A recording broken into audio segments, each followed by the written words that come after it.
Good morning. Greetings, greetings. Wake up, everybody, family. Here I am, another day, a day we will not see again, September 11th, 2025, at 7 a.m., ready to co create a powerful session with all of you. I'm excited to do this session. I have committed to making sure that we get complete or as complete as we can around the subject matter of wilding out, part two, being intuitive on purpose with purpose. I am coach, EI, guide, support, leader, facilitator, CEO, a bunch of different things. Shawnee, Reneé, Trellis, Benton Gibson. I will repeat my name because I'm transforming the pronunciation of my name, especially my first name, because I've allowed myself and others to rock out in the vibration of what it looks like phonetically instead of going with what it sounds like and what was declared at my birth that my name would be. My name is Shawnee, not Shawnee. I'm Shawnee, Reneé Trellis Benton Gibson. So I will steadily continue to correct the pronunciation so that the vibration of my name can live in real time and space in my world, in the world.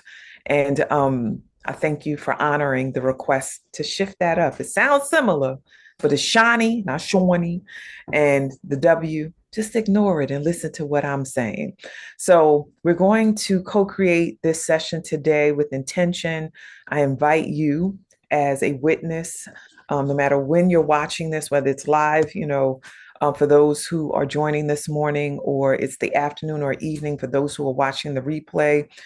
Just want to make sure that you know, and that I know, and that we know that whatever time we are in this space, that spirit is present, that our intuition is popping, that we get an opportunity to connect with the spiritual realm in this earthly plane so that we can remember what has always been true, that we're intuitive, that we're powerful, that we have spiritual gifts, that there is a thread or bridge between the past, present, and future, that the past, present, and future are right now all happening, that I'm creating the future as I say these words. The future is happening. It's coming, it's coming, it's coming, it's coming as my breath and my words unfold in this sacred space. And as you breathe the next breath, you're creating the future. The past is present inside of us, and the opportunity for all of us to grow and transform is right before us. So we're going to be wilding out this morning. So I hope y'all are ready, because I am. So let's hit it. Let's get to it.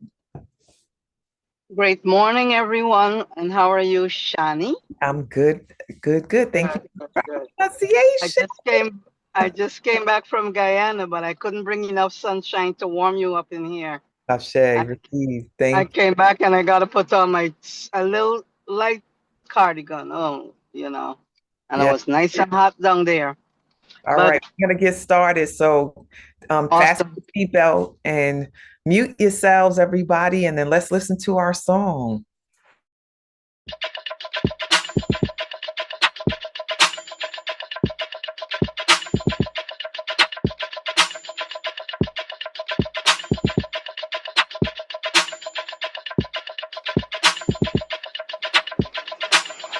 Wake up, everybody.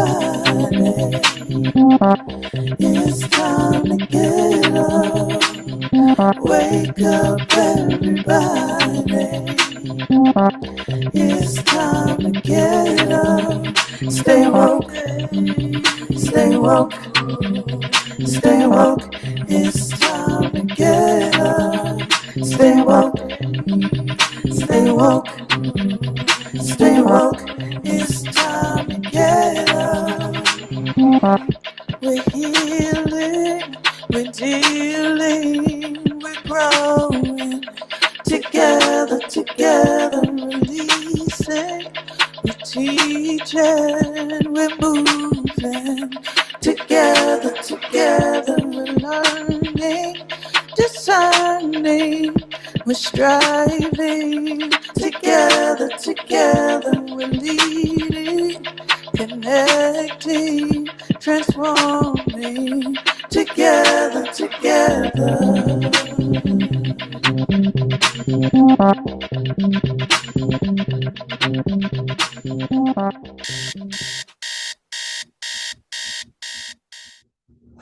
Shay, I love that there's a repeat of the word together, together, together in the song. For those of you who do not know, who may be newer to the Wake Up Everybody virtual community, the theme song was composed by my second daughter, Jasmine Nicole Gibson, and it was designed just for us back in 2020 during COVID, when we were in this process of co-creating each morning, so that we could survive and thrive another day during the quarantine. And just, it's an amazing thing to be able to generate for the need and the moment. And today's session, Wilding Out, just tapping into our intuition on purpose and with purpose. There's a need right now, in this world, for us to recognize that there are powers and energies and intelligences that are bigger than what we have been taught.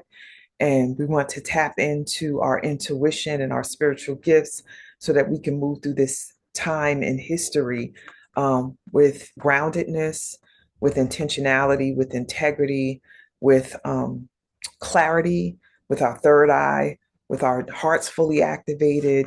And for those of us who are womb holders, with our wombs fully activated, it's not about being able to have a baby. That might be part of it, but that's not a mandation. Some of us are no longer able to, like myself, I'm 56 and past my menopause state for years now, no longer creating or conceiving babies, but conceiving and giving birth to ideas, power, energy, leadership every single day. And so we want to make sure that all of our cylinders are activated for what is happening in this time and space. And our leadership has to be, what has to be included in our leadership is the creation of connection. Some of us already have this, but connection with our spiritual powers, our ability to feel into things and to know things beyond books and beyond the things that we are being told. So I want you to consider that you walk with your matrilineal and patrilineal lines every day, not just the folks that are alive, but the folks who have passed on, and that each of us have support through the ancestors, those who are related to us by blood and those who are related to us by culture and by race. And even though race is a specious structure, categorization of human beings, there are folks who were here that were melanated in the past who want to support us on the journey. And there are folks who aren't part of our culture and our race, that do want to support us. Like some of my guides, and some of you may not believe in this, but my guides, what I believe in and walk in, aren't African-American or Black folk. I have guides who are Asian. I have guides who are white, because I have that as part of my lineage too, blood lineage on my maternal side and paternal side. So I just want you to consider that when we're wilding out, it's beyond what we can conceive with our minds. And some of y'all are already connected to that energy and others are not. Before we get started, grab pen and paper if you would, grab water to sustain you, because we need the molecules, the energy and vibration of water that can take any shape to support us with being able to lubricate this conversation. Because some of us are dry when it comes to the consideration that there are other ways of thinking and being and operating in the world that are beyond our understanding and understanding. And so we're going to I'm inviting you to consider something new and something else. If you are attending part 2 of the Wilding Out conversation, that you came to the last session that I led last month, and you were a recipient of what the community co-created, drop a yes in the chat. If you were here last time when I talked about all of this juiciness and we explored intuition and spiritual gifts and syncretism, you may not even remember that we engaged in that sacred conversation. Just put yes in the chat if you were here with us before. And if you were not here, just say no, so we can get a gauge on who was here and who was not, and just asking the admin to take a look and see what we're working with. And as you're typing in, thank you, Desiree. Oh, I know you were here last time. I love it. I love it. And please do invite others. We're at 20 strong. It's 7:10. I always want our sessions to be filled with the energy and the essence of the beings that co-create Wake Up Everybody virtual community. And that can include new people who are here for the first time. So invite your cousins, your aunties. Last time, I think we were close to 50 strong, and we can do that. So invite people. There are some folks who are in this session all the time in the morning. So if they ain't here, like Z and Teresa, I saw Adam already. I miss Jacqueline. So get her up in here. I think she's been working on her doctorate, and she's been super busy, but ask her to come in, Jacqueline. Just came in. Oh, she did. All right. I called her, I conjured her up. Yeah. Kathy Thompson, who has been part of this community in the beginning and stepped away, call her in. Mama Ayo, Amaduma, if you know her. Denise Jacobs, I don't know if she's in here. Denise West, just calling our peoples so that they can be in the space. So we're going to carry on. Chantel, I'm going to invite you to refresh the slide deck because I added something to it so you can be all set and ready to rock. But before we go there, I have another question to ask. Permission to begin. So we 21 strong in the space, and I know that there are elders, folks in the space that are 70 plus years old. So if you're 70 plus in this space, is Mama Laura up in here? Because I need my Laura. Nope, she's not. So y'all call Laura or text Laura and ask her to come in. But if anyone is 70 plus in the space, please identify yourself so that we have permission to begin. What'd you say?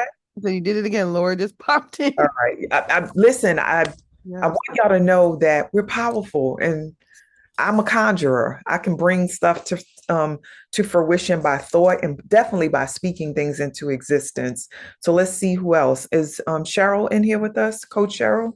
No, but Laura just landed in the space if you want to ask her for permission. Yes. So Laura, tell us how juicy and young you are, and then also if you can give us permission to begin after you do that.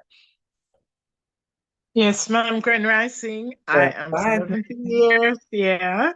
And you do have permission to begin. Thank you. Blessings. All right. So before we you come back on camera, Laura, got a question for you. I know that you're a believer in the power of the ancestors. I know that you tap into your intuition. What's one of your gifts, Laura, that you have that Spirit gave you so that you can lead and co-create and move in the world? Your grandmotherly energies, your energy as a mother. Like, what gifts do you know that you carry that you want to name in this space? Your intuition, your spiritual gifts, any one of them. One of my gifts is the gift of curiosity. Mm. Yes, the gift of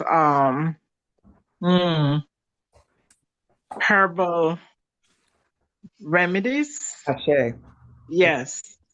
All right. And the gift of sharing my wisdom with others. With that, I'm complete. Yeah, and it's as you declare it. Thank you. Thank you so much for being here. What I will say about the second gift that was named, because all of them have value, is that the second gift, the gift of being an herbalist, some folk in this space, I know Coach Cheryl's this way as well. And oh my gosh, Reneé, I forget Renee's last name, but she has a relationship with flowers and plants. And when we first started Wake Up, she used to come on and do her sessions and have the flowers speak to us. I don't know if the old school Wake Up folks remember that, but she would come in and she would have us look at the flowers and she would give us messages from the flowers. Plants have vibrancy and life. They are living things and they give off energy and they have messages for us. And we need to pay attention. Like, we disrespect plants. Not everybody in the space. A lot of the Wake Up folk are conscious and they have a high regard for plants and trees and the climate and all the natural things in the universe. And that's why we're wilding out. But I want to name that having a relationship with herbs is a spiritual gift. It's sacred. It gives us an opportunity to give our body what our bodies are calling for. So some of us have deficiencies in the body. Another person who has a relationship with herbs is Dr. Danette Bean, who's a facilitator in the Wake Up space. And there are others for sure. You know, who I want to call on, I don't know if she's in the space, is Yvette Hudson. Also has a relationship with nature. She's always outside walking, hiking. And so I believe she has an affinity and connection with with nature too, that speaks to her spirit and allows her to speak to others.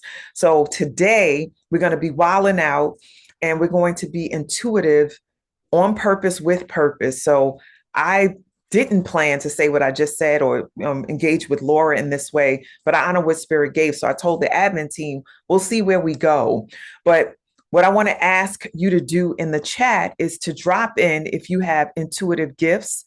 And if you know what those gifts are, you can say yes and not be clear about like what exactly they are. But if you trust in your intuition and you believe in your intuition, drop that in the chat and tell us what they are if you do have intuitive gifts or an intuitive gift that you want to share.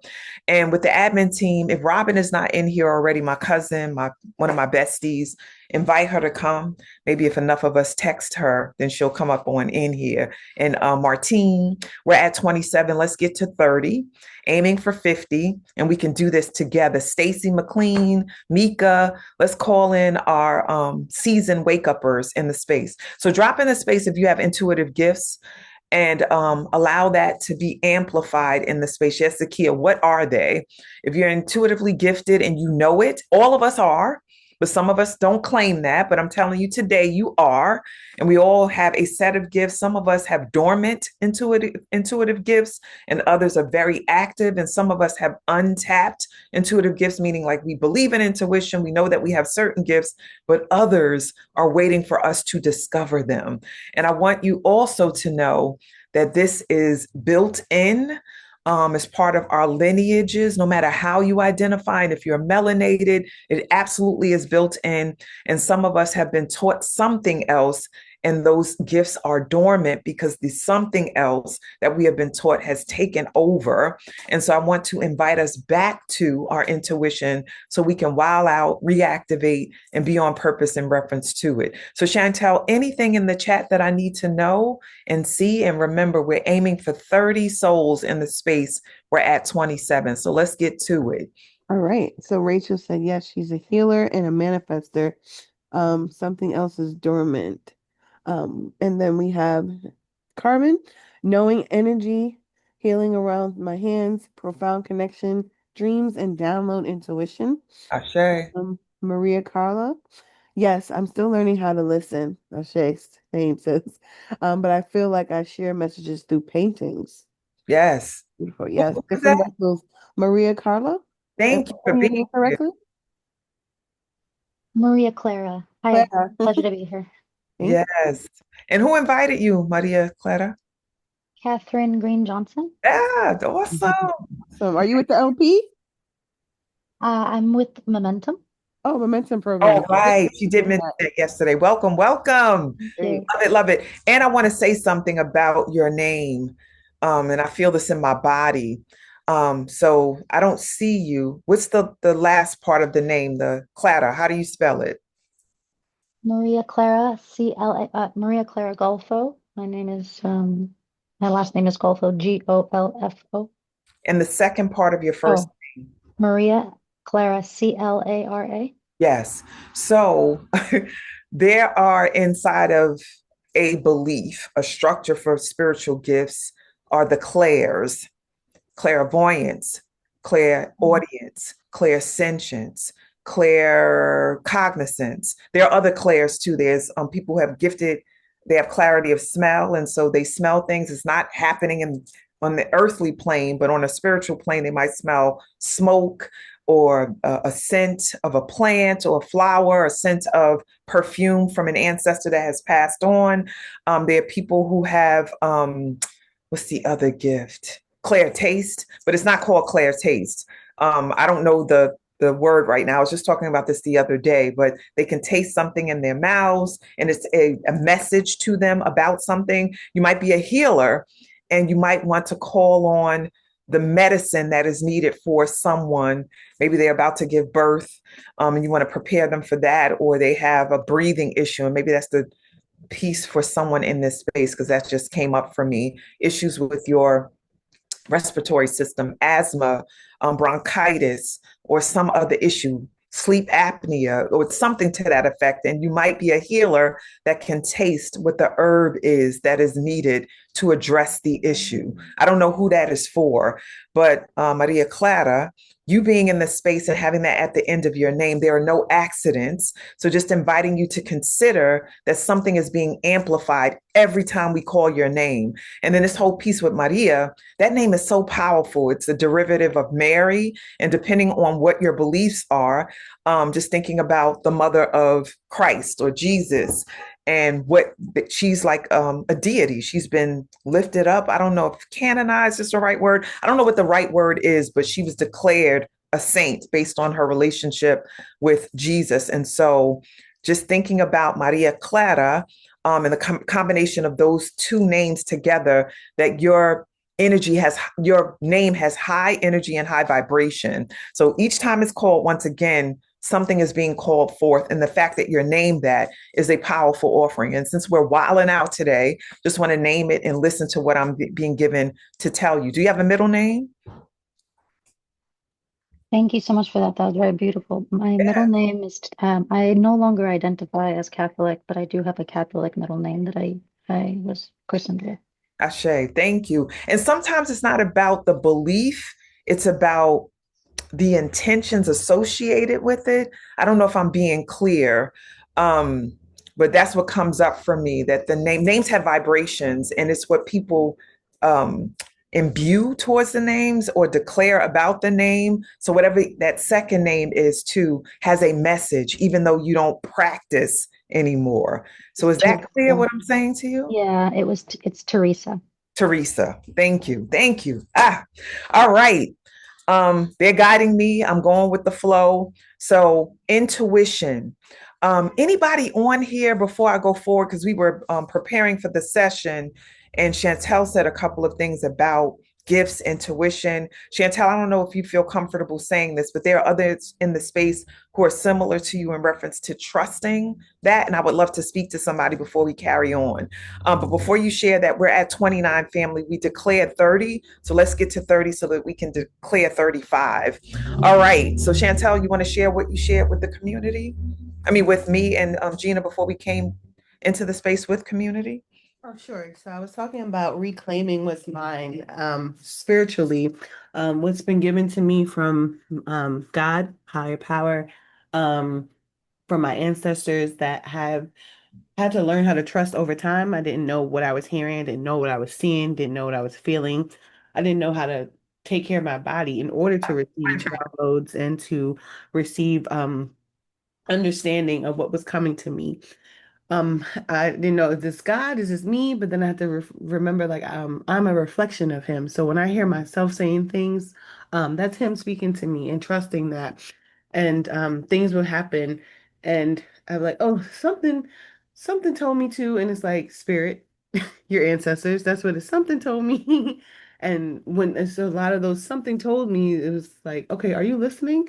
And as I listened and trust, over time, those things I started to trust them, and they came to fruition, and I became comfortable listening and understanding and acting on what I was hearing, and trusting that it was from my ancestral guides, it was from my spiritual guides, and even learning who they are and asking the right ones to come in and watch over me and to speak to me.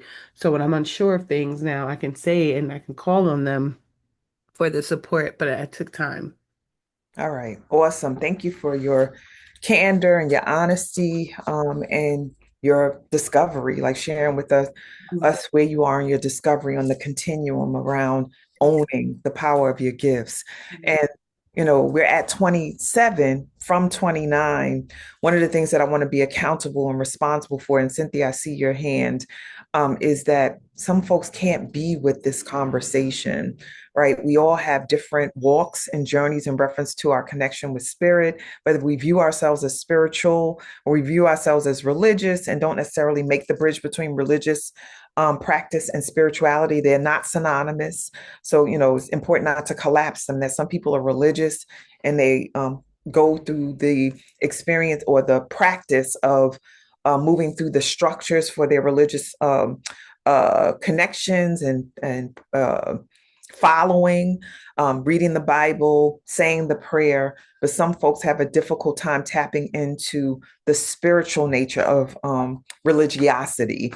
And so it's super important to be able to deepen our understanding and understanding of what we're doing, why we're doing it, and what's possible inside of the practice, whether it's Buddhism or Yoruba or Catholicism or Christianity or some other sacred and indigenous practices, whatever they are. I'm not judging them. I'm very eclectic and open spiritually. What I'm saying to you is that there's a consideration that what we practice may not be it, meaning, or that there may not be all there is to what it is that we've been taught. And there's so much that we don't know, the blind spots that we have around this journey. And Yvette, I'm so glad that you're here. I was just talking about you and your relationship with nature. So once again, declaring 30, we're down to, I don't want to make assumptions. It might be glitches with tech, or it might have been like people like, this is not the conversation for me. Whatever it is, it's okay. Because it's not going to stop what I say. But the bottom line is you get to choose powerfully how you are and who you are. And I remember years ago, I had a birthday celebration for my 44th birthday. And I sent out an invitation, an electronic invitation. And I was telling the folk what to wear. It's like, these are the colors. We're going to amplify the elements. I talked about the number 44 and its power, because it's still like a powerful number for me. 4444, 44, very, very near and dear to me, and has all kinds of messaging for me. So I put the invitation out, and my cousin was a new person in my life. I didn't know her growing up, and she didn't really know me well. So when I sent the invitation to her, she was taken aback. She was like, what is this? The numerology, the what to put on as far as colors and vibration, very, very taken aback by it. And she was like, this sounds demonic to me. And I was just so hurt and shocked. And then I had a conversation with E.I. Robin about it, and I was so angry. And then during our conversation, when we were unpacking, what I got is that sometimes we have belief systems and people aren't there with us, and there's nothing wrong or bad. But just putting out there, this is what I believe, this is what I do. Like, people can get very frightened. And I used to be like that, when I was younger, when I didn't know what I know now.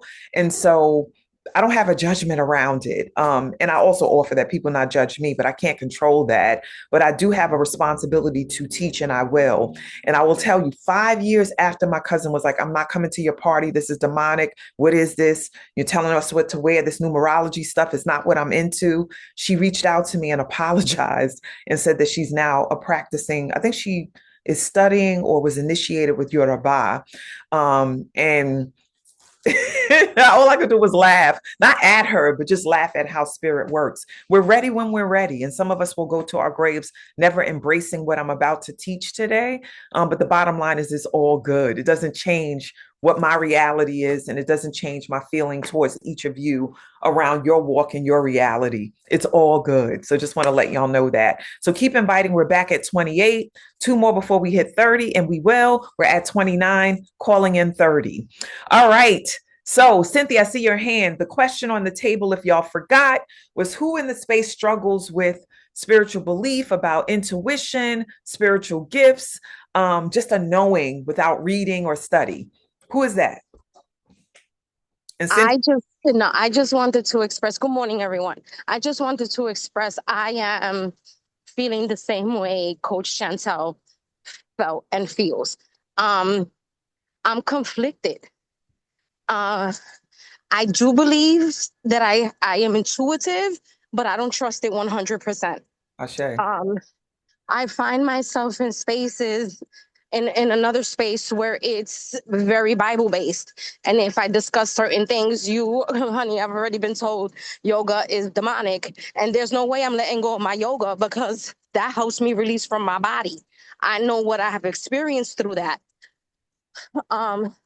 So I am grateful for this space where I could just totally, truly be myself and explore all of that. My mother was very intuitive. My mother believed, but she didn't have guidance. She just didn't have guidance. And it caused lots of chaos in her life. And so again, grateful to God, spirit, source, whatever you decide to call it, to find myself in this space and receive guidance from you ladies. Sister Samiko has been instrumental in this with me.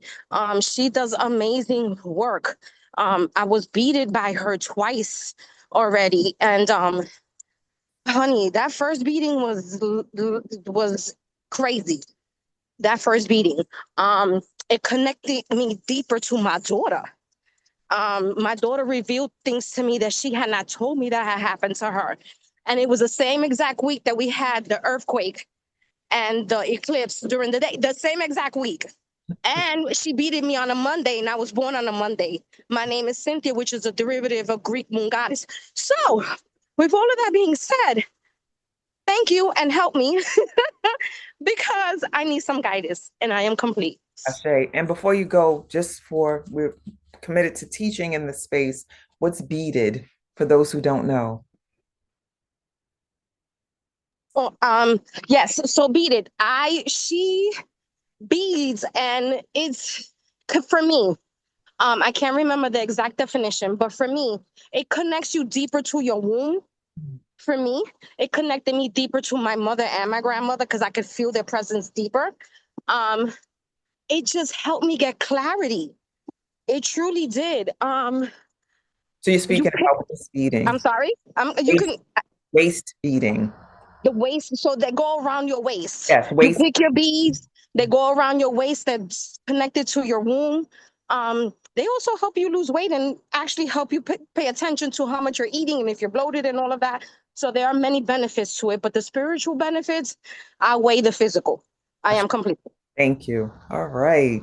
I wear waist beads. I've had the same beads for maybe 3 years now. Sometimes they pop, and when they pop, it's like new energy, an opportunity for me to focus in. Also, what you said, I'm working on my body now. I'm very sore right now, so you might see me wincing because my right side is just, my obliques are like screaming right now from the exercise that I've been doing, but my waist beads are telling me where I am on my journey, because they move differently when my waist is smaller. Like they move up and down. Like when it's tight, like the waist beads stick and stay where they're at. And when I'm shifting inches and removing pounds or releasing pounds, then they start to move differently. Waist beads are very powerful, connected to the womb energy. When I went to Ghana, got a bunch of waist beads from them because they make them there. And there are other cultures and spiritual practices where waist beads and beading are a part of it. And I lead a rites of passage program. For years, we would make waist beads together and then we stopped. That's part of the journey for me too. So very feminine, very connected. And I'm glad that you were able to get more connected to your daughter by way of utilizing them. And the colors absolutely make a difference that you choose because colors have different vibrations. So we're talking about intuition and we're talking about wilding out, reconnecting to our natural way of being, beyond our minds and what we study, a way of knowing that has nothing to do with what you've been told, not by human voice or writings or listening, but by a deeper level of listening and a deeper voice, either your own or voices outside of you that are healthy and whole and grounded, because not all the energies and messages that we receive are that way. Just like humans that walk the earth, there are energies that are low vibrational sometimes, and being able to discern, to have a level of knowing of what to tap into and what to activate is super important to the journey, right? So, Chantel, if you could tell us what's in the chat. We're 31 strong. Let's aim for 35. So who are the 4 other people that we want to invite into this space? Your cousins, your aunties, your besties, your co-workers.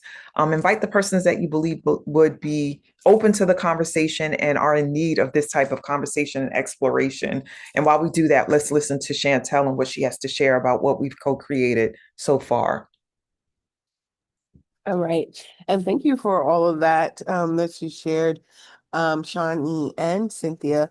It made me think that about the way I had to find my tribe, because I couldn't have some of these conversations with my family and my grandmother, my aunts and uncles and cousins, and knowing that this was specifically for me, And then people didn't understand, so I didn't always hone in on it either. I didn't know how to tap in. And it wasn't until I found the people who understood and spoke that language, who not only understood, but they poured into me, shared their practices with me, that then felt comfortable, and it felt right for me to practice the way that they did, and showed me the ropes per se of how to tap in. And I'm so grateful for Spirit of a Woman, Be the Tree, this Wake Up Everybody, all of the beings in here who understand and get it. And when you find your tribe, you just know, and then you flourish in that, right? And so I still have my family, and teaching them some of the ways too. But Okay. I had to find my people. Yeah. And they will also find you. So thank you for sharing that, Chantel. And sometimes we don't recognize them when they show up, but just grateful that we all have the opportunity to wake up. Like the name of this is an affirmation. It's Mhm. an affirmation. Every time we log in here, when we say the name, when the song is played, when we do the opening, that is a spiritual activation. So wake up, everybody, is the name of this space, and we shorthand it and we say woo. And that's a powerful thing too, like woo child, woo tribe, love it, love it. But the actual name is Wake Up Everybody. So I'm here today on September 11th, which is known for a very tragic event in history, and some of us were impacted by it. And then also, what I want us to know that this is a 911. I was on a call with Chantel yesterday, and the person in the space, their birthday is today, and I was like, "What is your birth number?" I was asking really their name. I mean, I'm sorry, their age, but they said 911. And first, I didn't get it, but I'm like, "Yes, today is September 11th. Yes, the event, that tragic event happened, but before that, the energy of 9/11, like this is an emergency situation. So this conversation is an emerging or emergent conversation that we need to be in because of what is happening in the world. We need to be awake and aware and taking action and seeing beyond what we're being told. Because as you can watch and see, we've been lied to a lot, and it's being revealed. Like all this turbulence, I know it's scary and all of that, but we're in a time in history where we can make some really amazing decisions about what's next. And so, just thanking you all for showing up and thanking you for being at 34 souls in this space. We declared 35. Once we hit 30, here we are. I just called it up. I told you I'm a conjurer instantaneously. 35, let's hit 40. 40 souls in this space having this conversation, and each of us have access to a bunch of people. So any conversation we're having in this space with the numbers that we are, amplify those by 10, right? So if we end up in 50, like we declared, that means 50 times 10, 500 people will have access to this conversation because we talk about it. So Chantel, what's in the chat? All right. So let's go back to our gifts. Florence said, I have discernment, intuition, a deep relationship with trees and plants. I hear from spirit. I'm a healer. Tanya said, I pick on people's energy. Not sure how I would describe that. But we'll give you the language around it today so you understand. And then we have Jackie, who says she's a healer, she's intuitive. I feel energy and sense. Claire Gustins, Oh, Gina, with with the the note taste. The or the taste. Okay. Okay. That's for the taste. We were talking about maybe you could pick up on some herbs that people might need, or food that people would need for their Yes, health. yes, Ashe. That's a good one. Thank you, Chantel. Hmm. And then Z said, I'm guided by spirit. Sometimes it's very clear. Other times I'm unsure and I question the source. I'm open, growing, and learning. Ashe, same here. Phyllis, Grand Rising family. I'm going underground. I'll check in with the replay later. And so let me see. Florence said, people trust me without knowing me. Yes. And Yvette said, I have a gift of connecting with babies and young people. Ashe. Yes, I mean powerful. Mhm. it. Yeah. Awesome. Um, Let me see. Rachel said, whenever I speak transparently, it's to help set someone free from shame. Sometimes when I share, my body shakes, and I don't always understand why I speak the way I do, but the download I receive is simple. Speak your truth, don't be ashamed. Yes. All right. And then we went into the waist beating, how the colors matter and the vibrancy and frequency of the colors matter. Also with your chakras, I like to do my beads around the colors of the chakras and when I want more support in. And Luan just said I wear my beads for protection. Different from when I gave birth, I had some for healing. Yes, different reasons why we wear them as well. And then Florence said trees and plants speak to me. They tell me what they need. They tell me they tell me how they feel. And then Maria Clara said, yes, trees and energy. Sure. And then we have a hand up. I think this is maybe Mama oh, who is it? Hattie, but I'm not sure. Who's healthy? Oh, Hattie McCutcheon, you think? Yeah. I mean, yeah. All right. Well, they're gonna let us know who it is. So unmute yourself if you have your hand up. Grand Rising, beloved queen. Oh, Hey, girl, don't be trying to fool us. Okay, So we were another name. so maybe if I raise my hand under this name, they'll call me. Okay, y'all finish your speculation. Okay, so here we go. Here we go. So that's my declaration for right now, and I'm living in my declaration. Shawnee, they told me that you're going to be wearing orange when you and Omari go where you guys are going. That's what they told me last night. So, I am cycle breaker. Yes, I identify. I've been labeled that after coming through the Be the Tree rites of passage. And I proudly stand in that. I have humor. And what came up for me, I put in the chat. I didn't even press send. But by their fruits you shall know them. That's a scripture in the Bible. I've been to a seminary, so I was studying to a degree religion, and so I moved towards spirituality. And when I was inviting people here, over the months, some people was like, no, like it was shared, that's demonic, that. And so I took a look at that, and then like you said, Shawnee, what works with Johnny. Shawnee, oh right, get that right. Shawnee. So what works for you is what I share with people, and even let myself know. Don't pull people into where you are, sweetness. You send an invite, right? As an invitation, no obligation. And so I'm learning that yes, it is uncomfortable for some people. And all I'm paying attention to is what works for you, sweetness. Like you said to Chantel, is that they'll come to you. You won't, they'll find you and you will find your tribe. And I'm feeling really, really good with that statement and free with that statement. So I want to leave that energy in the community this morning. And thank you for your powers of manifestation, and not to be afraid. Oh God, not to be afraid of those who have power to do what needs to be done. Ashe, with that, I'm complete. Yes. I want to also amplify the name you came under, that's an affirmation, and just inviting folks to call that in. And thank you for the message, sweetness. Healthy, wealthy, and wise. What if we all operated from being healthy, wealthy, and wise? Being healthy, just declaring that, right? Mind, body, and spirit. Wealthy, that's wealth in itself, being healthy, mind, body, and spirit.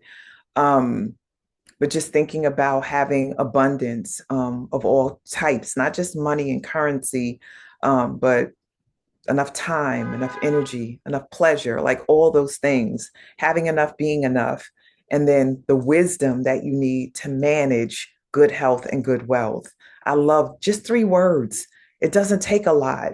I said conjure, I'm unapologetic about that because words have meaning, but humans make words have meaning, just like wild can be viewed low vibrationally. I'm telling you, I'm declaring that what I mean when I say I conjure is that when I speak a thing, it shows up. So I have to be careful of what I'm saying, and be conscious of what I'm manifesting. But one of my gifts is that I'm a master manifester. And when I was unwell, mentally, spiritually, emotionally, not always physically, because I have a healthy body pretty much, but the body can be healthier when my mind and spirit are well. That I used to conjure all the time when I was in low vibrational space, things that I didn't want. relationships, intimate partnerships, friendships that were just not healthy. And so, healthy, wealthy, and wise. Say it for yourself. But if you're unsure of whether you deserve that, and you're unsure of whether it's possible for you to call it forth, then you don't have to say it. This is invitation. And Sweetness said it, and I love that she's echoing what I teach, that it's invitation, not obligation. You don't have to do what I'm asking, but there's no accident or even coincidence, because I don't believe in that. I believe everything happens the way it's supposed to happen. I don't say the word serendipitous, like it's literally divinely orchestrated. Even the shit that doesn't feel good, that Sweetness came in under that name, and we get to affirm healthy, wealthy, and wise. So thank you for that. And I'm like, damn, I got to buy something orange for next week because I'm trying to listen to you when I go to DC for the Congressional Black Caucus. But I do have orange. I'm like, let me go look in this closet. And if I don't have it, I get to buy something. Damn, Sweetness. Damn.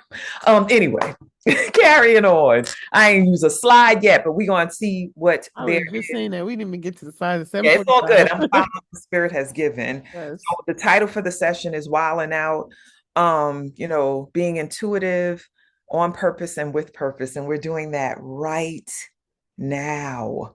Right now. So Chantel, let's go to the intuition slide so that we can at least anchor ourselves, because there are folks that don't necessarily know. And I acknowledge that we're at 36. Let's go to 40. Let's conjure, y'all. Let's co-create 40 manifestations. Text the person again. Maybe they weren't up 10 minutes ago, but they're up now. Just invite them in. And there's some folks who are anchors in the wake up space and they're not with us for whatever reason, but let's call them in, y'all. Let's tap them on the shoulder. So let's carry on, Chantel, whenever you're ready. All righty. So let's hit the recording. Or I see that you don't have, something's happening. You see the thing on the side where it says you don't have permission? All right. That's for the song later. All right, got it. So it's like reminding you. So intuition, who is willing to share their voice to read the first paragraph, and who's willing to share their voice to read the second paragraph? Somebody, somebody, somebody, somebody. Unmute, y'all. We have Gina. Gina, go ahead, Gina. I'll do the second paragraph. All right, thank you. All righty. So for the first paragraph, intuition. Read the title. Thank you. The title first. If just in case you weren't, you may have been on that direction already, but just want to make sure we read it all. Okie doke. Intuition, a wild definition. Intuition is the inner compass of our natural way of being. It is the knowing that rises when we return to our wild selves, untamed, authentic, and rooted in our deepest rhythm. Intuition is not a separate part of ourselves. It is integrated into the flow of how we live, love, and lead when we honor our natural state. All right. Natural state.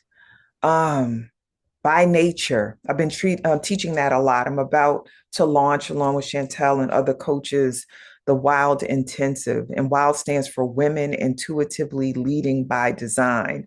Let me say this again. WILD stands for Women Intuitively Leading by Design. It's not leaving the men out. It's just that program is designed for women, and men will be blessed when women are intuitively leading by design. It's just all will be blessed, no matter how you identify. But this by nature statement, just 2 words, means that we're utilizing what is inherently within us.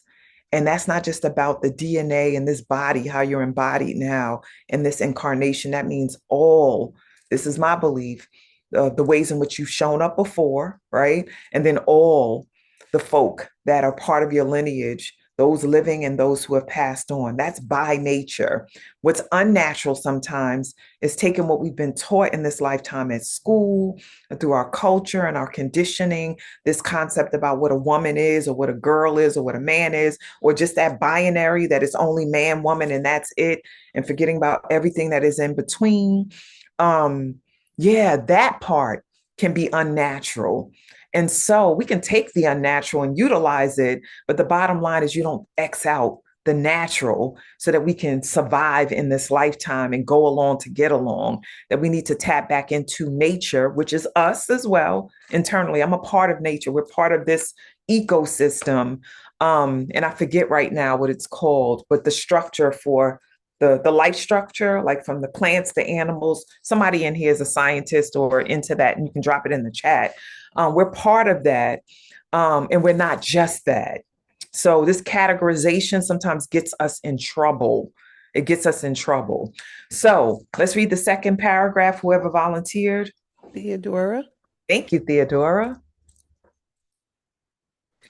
I don't see the paragraph. All I see is everybody. That's why. Are you on your phone? Nope, I'm on my tablet. You may have to slide to the left or the right. You should see a screen share. Oh, I see it. All right, awesome. The second paragraph. Mm-hmm. Intuition is feminine energy in motion, receptive, sensing, and attuned to what lies beneath the surface. Women are sacred holders of this vibration, carrying within us the ancestral and spiritual technology to perceive what cannot always be seen and to act from the wisdom of the unseen. Woo! What is it? This is biblical now. And once again, we're co-creating. So somebody drop it in. Sometimes my brain doesn't remember all the details. But faith is the substance of things hoped for and the evidence of things unseen. Unseen. So thank you, Theodora, for confirming that I got the scripture right. I don't remember the scripture number, though, chapter and verse. So somebody drop that in, because the numbers have value, and pointing you to it if you are a person that studies the Bible and amplifies those teachings and those declarations. So we have been taught, even when we study the Bible and are believers in faith, we've been taught that if it's not tangible, then it doesn't exist. Science definitely tells you that. If you can't prove it, it doesn't exist. Now their asses are going back and studying intuition and its power and spiritual, like measuring spiritual energies, because they know they're dead wrong, and trying to take away what our ancestors knew to be true about life and light and nature and the animals and our connection to all of it, and how dreams could teach us what we needed to know, like in our sleeping time, that we get messages and we are able to be tapped into differently. They're trying to go back and study it and measure it, but I don't need the measure and the data for me to know that the data is within me and that the messages are all around me and the opportunities are before me. Now, something just happened, y'all. Y'all don't know, but I know. I got a necklace from my brother. Well, he gave me the charm maybe in July. And then when I went to visit a few weeks ago, he purchased the necklace for me. Now, I put it on this morning and it's been holding. Thank you, Hebrew. Look at that. Jacqueline, that is not the chapter and verse. Is it 11:1? Is that it for the faith scripture? Hebrews 11:1? I was trying to work this phone. That's what I found. Listen, first of all, the ones are also very powerful for many of us. Some of us in this space see 11:11 all the time, have a connection to 1, to 11. I'm a 1 person because I'm the firstborn of a firstborn of a firstborn. I'm also born on the 1st of the month in October. October is the 10th month, but it also adds up. 1 + 0 = 1. So 1 is all around me, around my leadership. Like 1 is everywhere. 1 is everywhere. It's a lot to carry, but that's just the bottom line. But the fact that it's Hebrews 11:1 is no accident. That 111 energy is so powerful. And it means stand in that, right? The unseen, the unseen. And sometimes people can't see the power in you, but you don't have to see it to feel it. Somebody said that one of their spiritual gifts is that they go into a space and people are just drawn to them. I'm like that as well. People say it all the time. And, I lead a rites of passage program called Be the Tree. And one of the things that I declared as my brand, not the business brand, but my Shawnee brand, is powerhouse in the house, because people kept telling me that you're so powerful, you're so powerful, you're so powerful. I'm like, let me believe them, right? Let me believe that. So my brand is powerhouse in the house. I stand in the one. I live in the one. I lead from the one. And not from a space of I'm better than anybody else, but I just trust and believe that I'm in the energy of the one. And I teach, speak, and live from that energy. Not all the time, but enough to make some shit happen. So just want y'all to know that. So going back to what just happened. My brother bought me this charm, this pendant is a picture of my daughter Shawnee, who passed away in 2019 due to a preventable birth-related pulmonary embolism. He gave me the pendant first, and on the back, there are no accidents. Woo, Jesus. On the back, it says a mother's love, and it's the infinity sign. That's another sign that is part of my life, the infinity sign. So it came off while I was talking to y'all.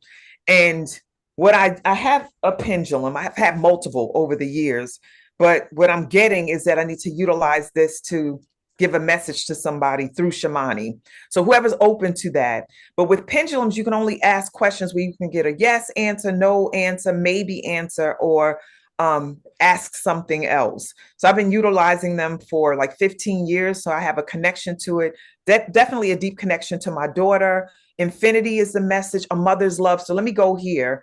Because what I'm being told is that there's somebody who is going through something with their mother. I'm also going through something with my daughter, but I don't think it's about that, meaning my living daughter.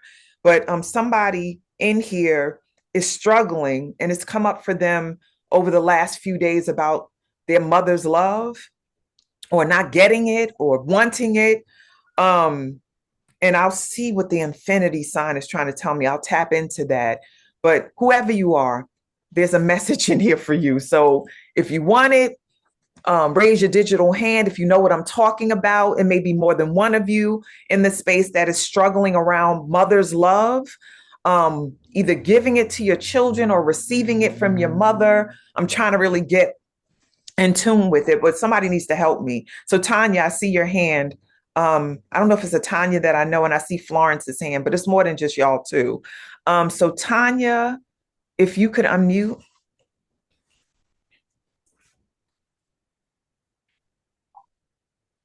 Tanya, Tanya. And we're almost at 40, y'all. We're at 39. So y'all call in the next person, please. The number 40. Let's get this 4 popping. Tanya, you ready? Yes, I am. Sorry, I was trying to figure out how to get on. Oh, okay, no problem. So tell me what you hear. And this is just about this this tool. My daughter like taking it off my neck and telling me to do this. So okay. So what you got, lady? So my mom, I'm sorry. No sorry for tears. Just cry and keep talking or breathe. Make sure you're breathing too.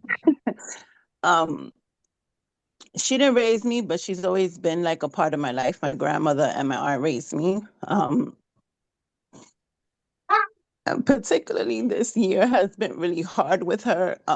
When I was a teenager, I really didn't want no parts of her, but my aunt and my grandmother always kind of told me, well, she's your mom.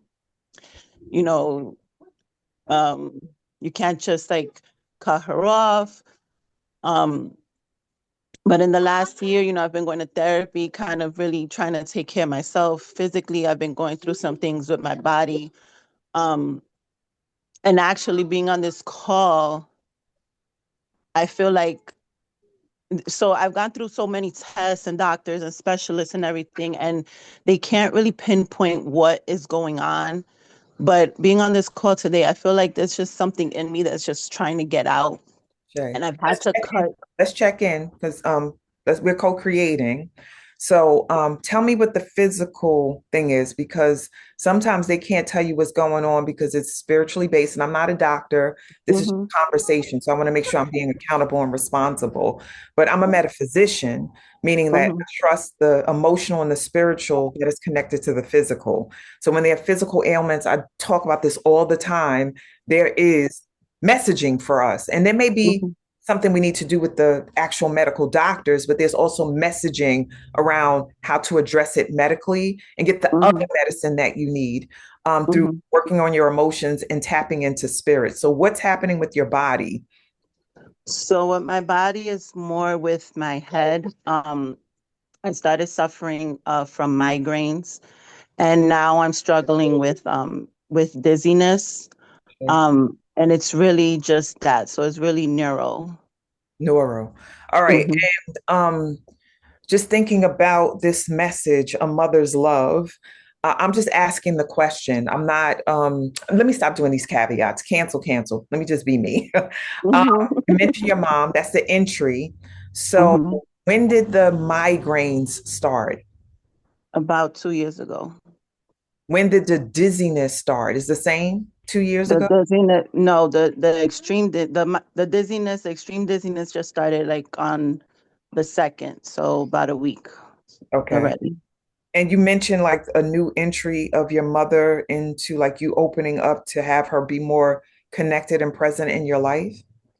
Well, I actually had cut her off for about 4 or 5 months now, and then I just let her back in Okay. about maybe 2 weeks ago. Right. 2 weeks ago. Um, when your mother, when your mother is in your presence, like what happens as far as your energy about yourself, your thoughts, like when you engage with her, what happens to you? And it's not just Um, like conversation, it's about like your mhm. physical beingness, if you get me. I kind of revert back to feeling like a kid, but then but the feelings of anger when I was a kid. Okay. And where do you normally hold your anger? I've been told like it's on the top, like near my shoulder, neck area. Yeah, which is connected to your head, right? Mm-hmm. Mm-hmm. And how does it show up? Like, is it dull? Is it tight? Tight. Tight. All right. Whew. And thoughts about yourself when you're interacting with your mother. You get the question? Yeah, you said the thought. I'm sorry, I didn't Thoughts hear it. about yourself when you're interacting with your mother. And if you need an example, I can share because I have a similar dynamic regarding my mother in Yes, faith. please, if you can share. Okay. Mm-hmm. So I was just with my mother a few weeks back. I went to visit my family in North Carolina. And I was very anxious about connecting with my mother because my mother is more like my cousin than my mother. She gave birth to me. My grandmother raised me. And so when I see my mother, whew,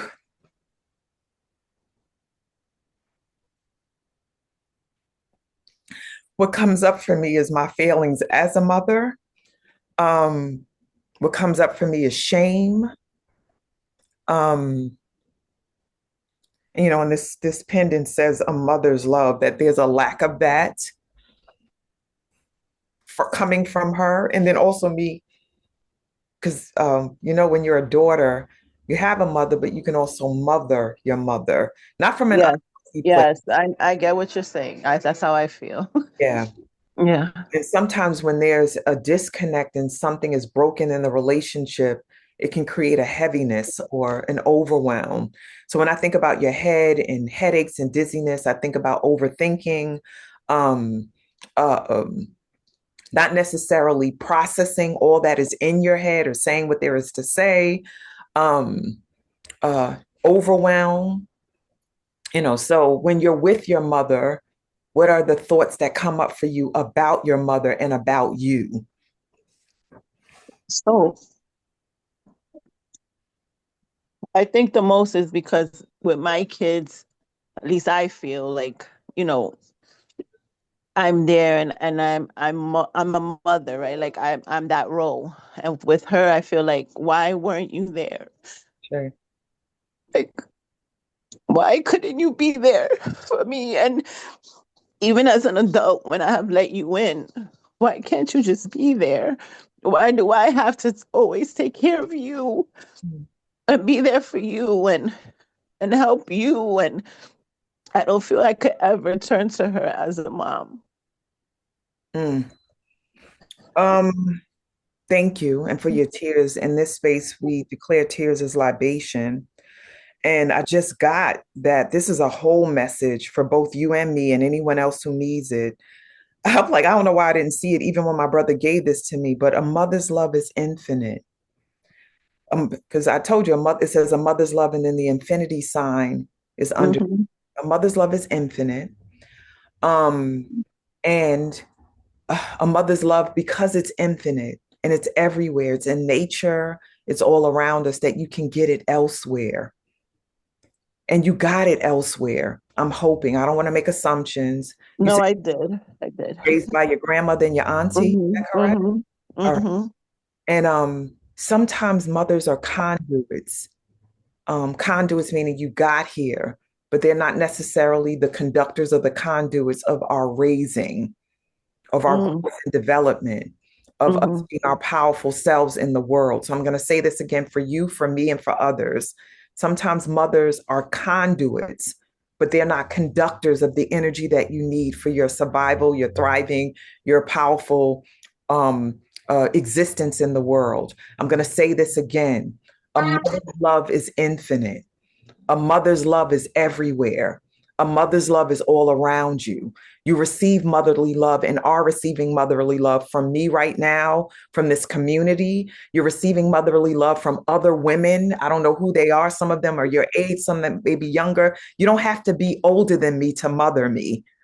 Your children can mother you in a healthy way, if we allow it. Of course, we need to make sure that we're not parentifying them or projecting, but our children can give us motherly love because they came through us and we're their mothers. They can reflect back to us what we have given to them. A mother's love is infinite. A mother's love is all around us. You can tap in, receive motherly love from the earth. You can tap in and receive it from the fruit you eat. And when you're eating nourishing things, you can transform and mother yourself through the way that you eat so that your head is not clogged with energy that doesn't belong there. Are you receiving this? Yes, I am. All right. So tell me what you hear, beloved.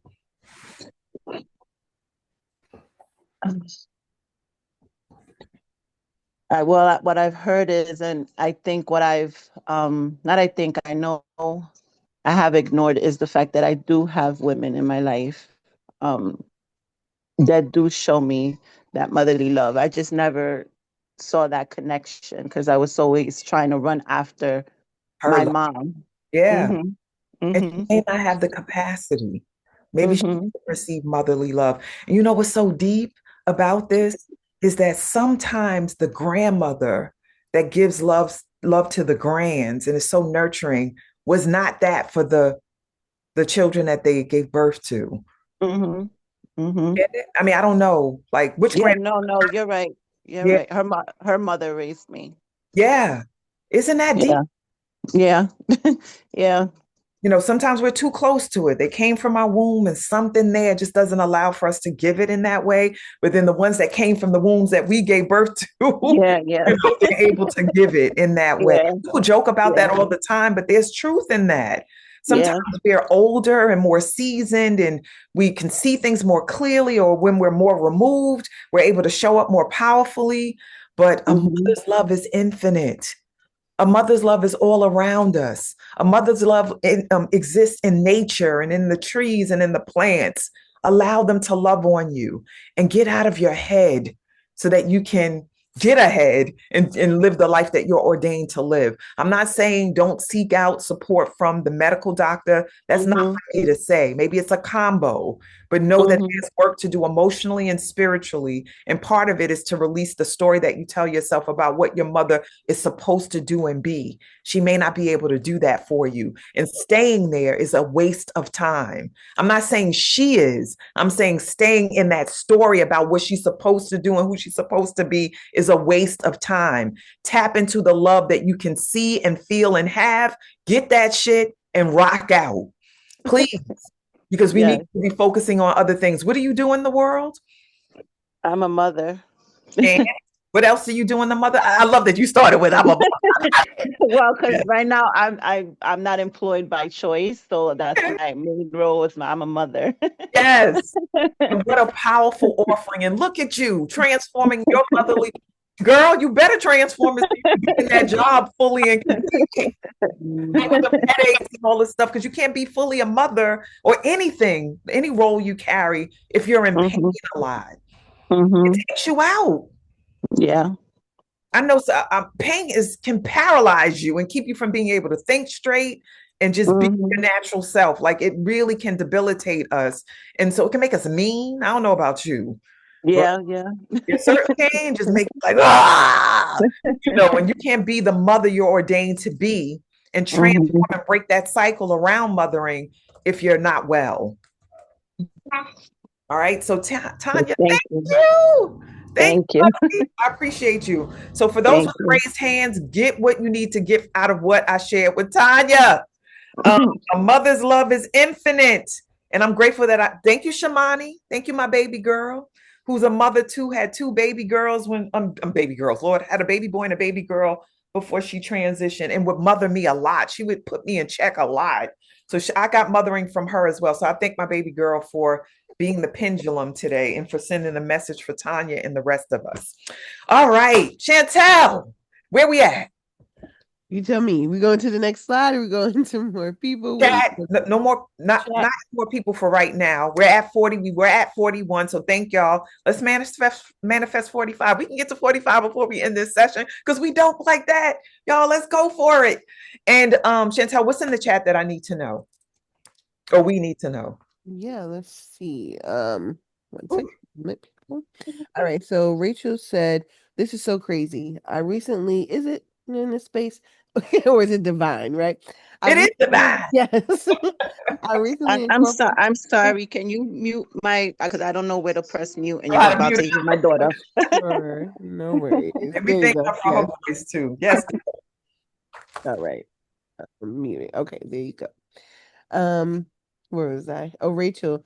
I recently incorporated as it's beneath the surface incorporation, and while preparing for an upcoming session for Woo, I wrote something down that simply said emotion equals energy in motion. You can't Ashe. make this up. Thank you for the confirmation. The title and the direction I'm going with the session I'm creating is the direction I should be going. No shoulds. Take that out. Yeah. Don't shit all over yourself. Can be, can be going in, will go in. But no shoulds. Yes. All right. Um, yep. And so let's see. Quantum theory is about the operations or way of spirit, Florence said. And we are holding space for you, Tanya, and breathing for you as well as Shawnee.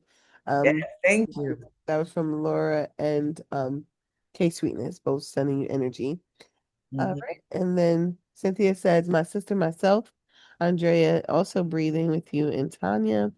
Thank you. Um, Laura said, I experienced severe headaches as a child who was separated from my mother as a 3-year-old child. Right. And then Laura also said, thank you, Tanya, for being transparent and for being your healing tears and for your healing tears. Mother Earth thanks you. Yes. Mm, Jacqueline said, this session brings up the fact that I am an empath. I try to forget that because of the connections that I have, difficulties releasing. I'm getting better at releasing as I honor myself. Ashe. And the title, I want you to remember this. Wilding out, being intuitive on purpose with purpose, right? So we don't want to just be rocking out because one of the things that intuition and spiritual gifts can be is mesmerizing. You can get so caught up in the power of it. It's like a child at play, right? And we get so caught up in it that we start messing with it and engaging with it irresponsibly, right? Or being lost in it so that we are not fully present in our lives. We need to be grounded. We need to engage in study. We need to make sure that we're taking care of our physical beingness and our mental and emotional health. We don't want to be calling in energies that don't belong with us. So when you're engaging and studying, make sure that you're covering as well. And you're asking for only light energy and those that belong there that are for the highest good for you and the others are around you, that are around you, because it has a ripple effect when we use these gifts. So I want to make sure we're being accountable and responsible. And as a leader, I must be responsible because I will be dealt with if I am not. So thank you, Chantel, for reading what was in the chat. I want to go into something that I declared and shared in the last session, which is about people who are identified as Black and Brown and our ancestors, and specifically about people who identify as African American or part of the diasporic experience. Anybody who is part of a culture, part of a nation, whether it's indigenous or like literal nations that have been declared and that are counted in this world count, that have experienced enslavement, that have experienced being denied their humanity, that have been relegated to being animals and not like the dominant culture. No, we're not like the dominant culture. Like that song, Not Like Us, by Kendrick Lamar. Like we are an amazing people or peoples. And so these gifts go back and back and back and back. And then we've been denied the truth about them. So I'm not saying anything that has not already been said over and over again across time. And the amazing piece about folks who have been part of this experience with the diaspora and have been kidnapped and enslaved and subjugated and made to feel like they're less than or savage, right? The thing about it is that the unlearning, the conditioning, the whitewashing of our practices has created a disconnect. And so this conversation is about wilding out. And that means returning, like I said earlier, to our natural way of being and practicing and these deep connections that we have as a people. So I want to go to the slide that talks about our wild gifts and how far back they go. And then after that, Chantel, what we can do is go to the women, because I don't want to forget the women. They will come for me today that we want to talk about that were operating inside of their wild intuitive gifts and led powerfully and transformed lives. So let's go to the slide that has our wild gifts go back and back and back so we can be reminded. And I need a reader for it too, or readers. So who wants to read Voices We Haven't Heard? I'll read. Thank you. Who's that? Yeah, that. Yay. Thank you, Lovey. And read the title too, please. All right, I gotta turn it to my phone. Our wild gifts go back and back and back. And then I turn it again. Hold on. When African people were stolen and brought to the Americas, they were not just enslaved, they were spiritually exiled. They were separated from their languages, from their rituals, from their deities and ancestral altars. But even under the weight of chains and brutality, their spiritual gifts could not be fully taken. All right, so hold another voice because we want to bring this energy up. Not meaning yours is down, but just keep adding more voices and those who need to speak in the space. So who wants to read the next part? Unmute yourself. I'll read. Thank you. Who's that? Queen A. Thank you. You're welcome. The women, the mothers, midwives, healers, and dreamers were the primary carriers of those sacred tools. They didn't just bear children, they bore memory. They whispered prayers into the ears of babies. They read signs in the stars and in dreams. They used herbs to heal and protect. They sang songs that seemed like lullabies, but were actually codes for survival. Sure. They bled together, and their synchronized flow opened up a gateway for ancestral power and wildness to emerge. Yes. And remember, I talked about emergency, the rising of something or the resurgence of something. We have to step back into our power. We have to own that because we're menstruating, we're not dirty or unclean. Our blood is the sacred. Our blood is the reminder of what we can do as it relates to bringing new life into the world. Our blood, when we're bleeding, I miss my cycle so much. It actually makes us more in tune with spiritual messages and giftedness. I used to be so on edge during my cycle. Part of it was the low vibration of it was poor eating and overstimulation, like being just out there doing too much, working too much. Like I needed to be still, but we aren't given that privilege, right? So all these heavy period, like the flow, almost like hemorrhaging, the deep, deep pain, the irritability. Like if we actually tap back in and went back to the sacred manifestations that the cycles can provide, we would be off the charts powerful. And we bleed together when we live in the same space or when we're working together a lot as women so that we can amplify the power. I don't know if y'all remember seeing the video earlier when the women were standing together and they're raising their hands and then from above, the light comes down into the crown chakra and amplifies the power and brings the messages through that I showed earlier on the slide. But the bottom line is that we have to to release these myths. There are women in this space who are like, I hate my period. I hate my cycle. Oh, Aunt Flo is here and are upset and mad about it. I can't wait until I'm not bleeding anymore. I'm like, listen,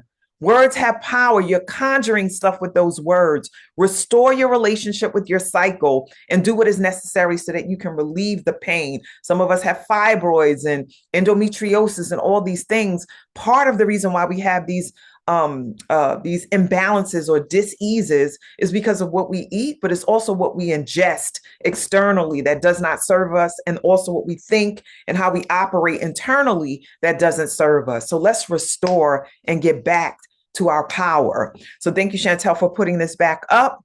Let's wild out, y'all. And that includes our menstrual flow.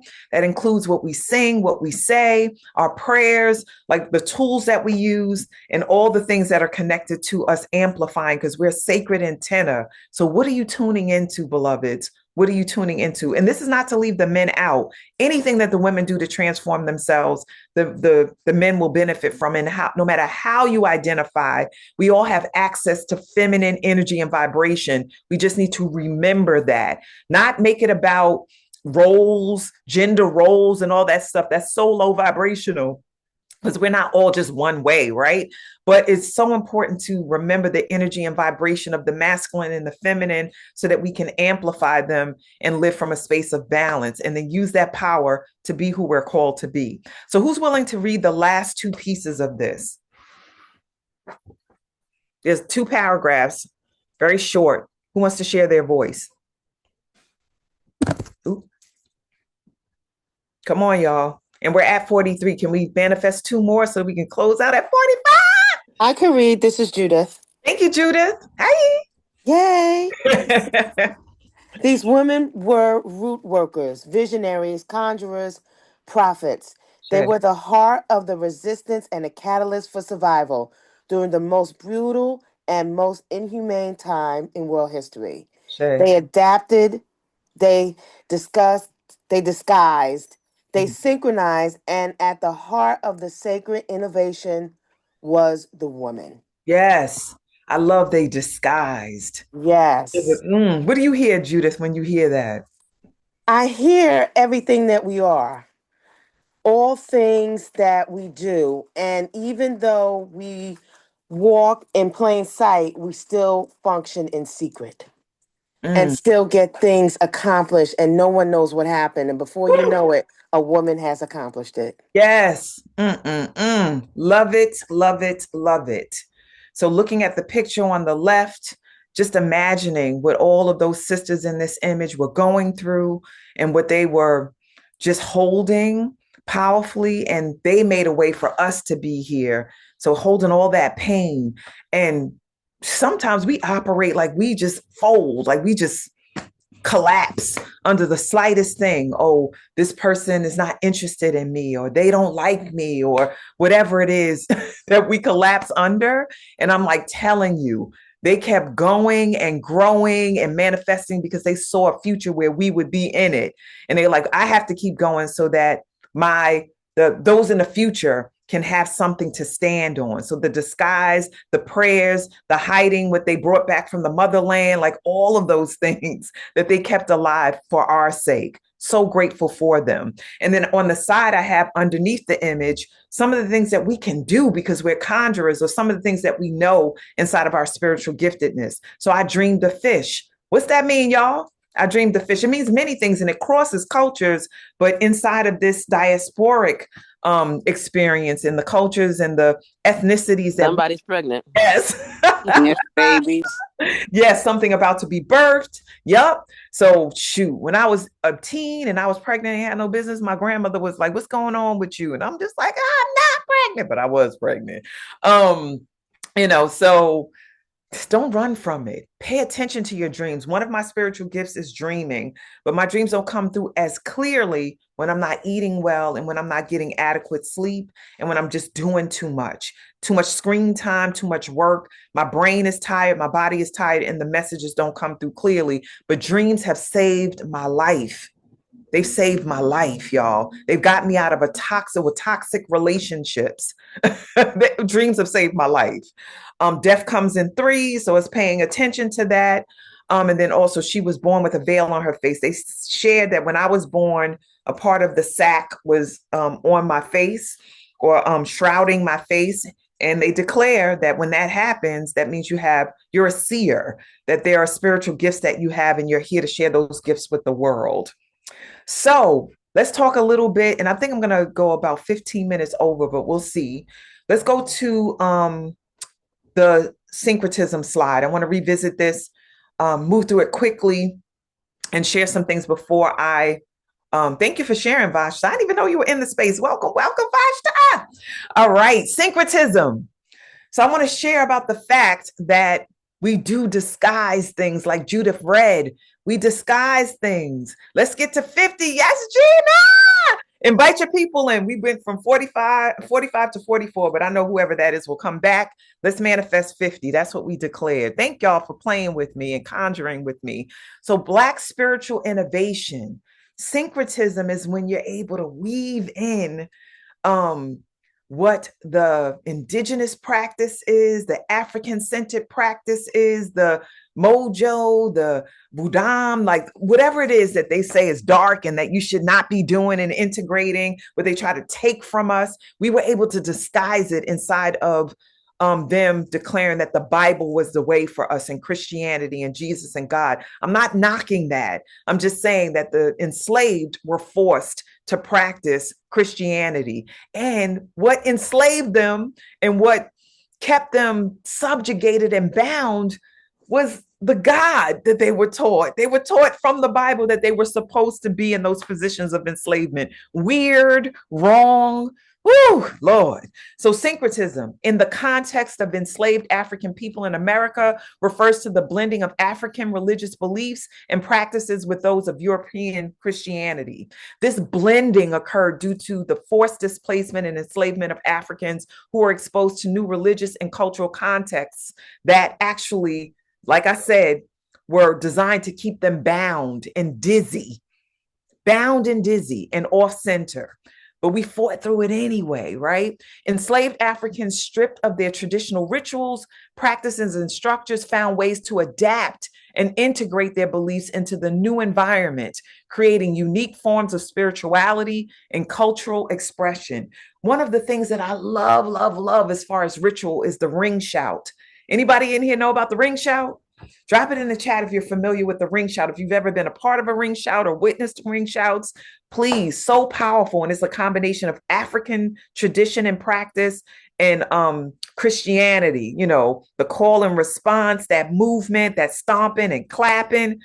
Ain't nothing like it, y'all. Ain't nothing like it. The clapping, the singing, and the movement. That can conjure up stuff. Moving in a circle and singing and everybody, engaging and calling on what they're calling on, not always Jesus or Abraham or Isaac and Jacob, but calling on Yah and Yemeyah, or whoever the names of the deities were from their African traditions. We're dope, y'all. We were able to hide it in plain sight. So let's move forward. Yes, center scene. Absolutely. Can we move forward to the next slide? Thank y'all for rocking with me. All right. Still at 45. Can we get to 50? Yes, we can. So African traditional religion is on the left side. Church is on the right side. Not everybody is a church goer, but if you have any connection with church and church practice, you'll know that there's a blend. So syncretism, originally compiled by the Juju goddess. This is from a book.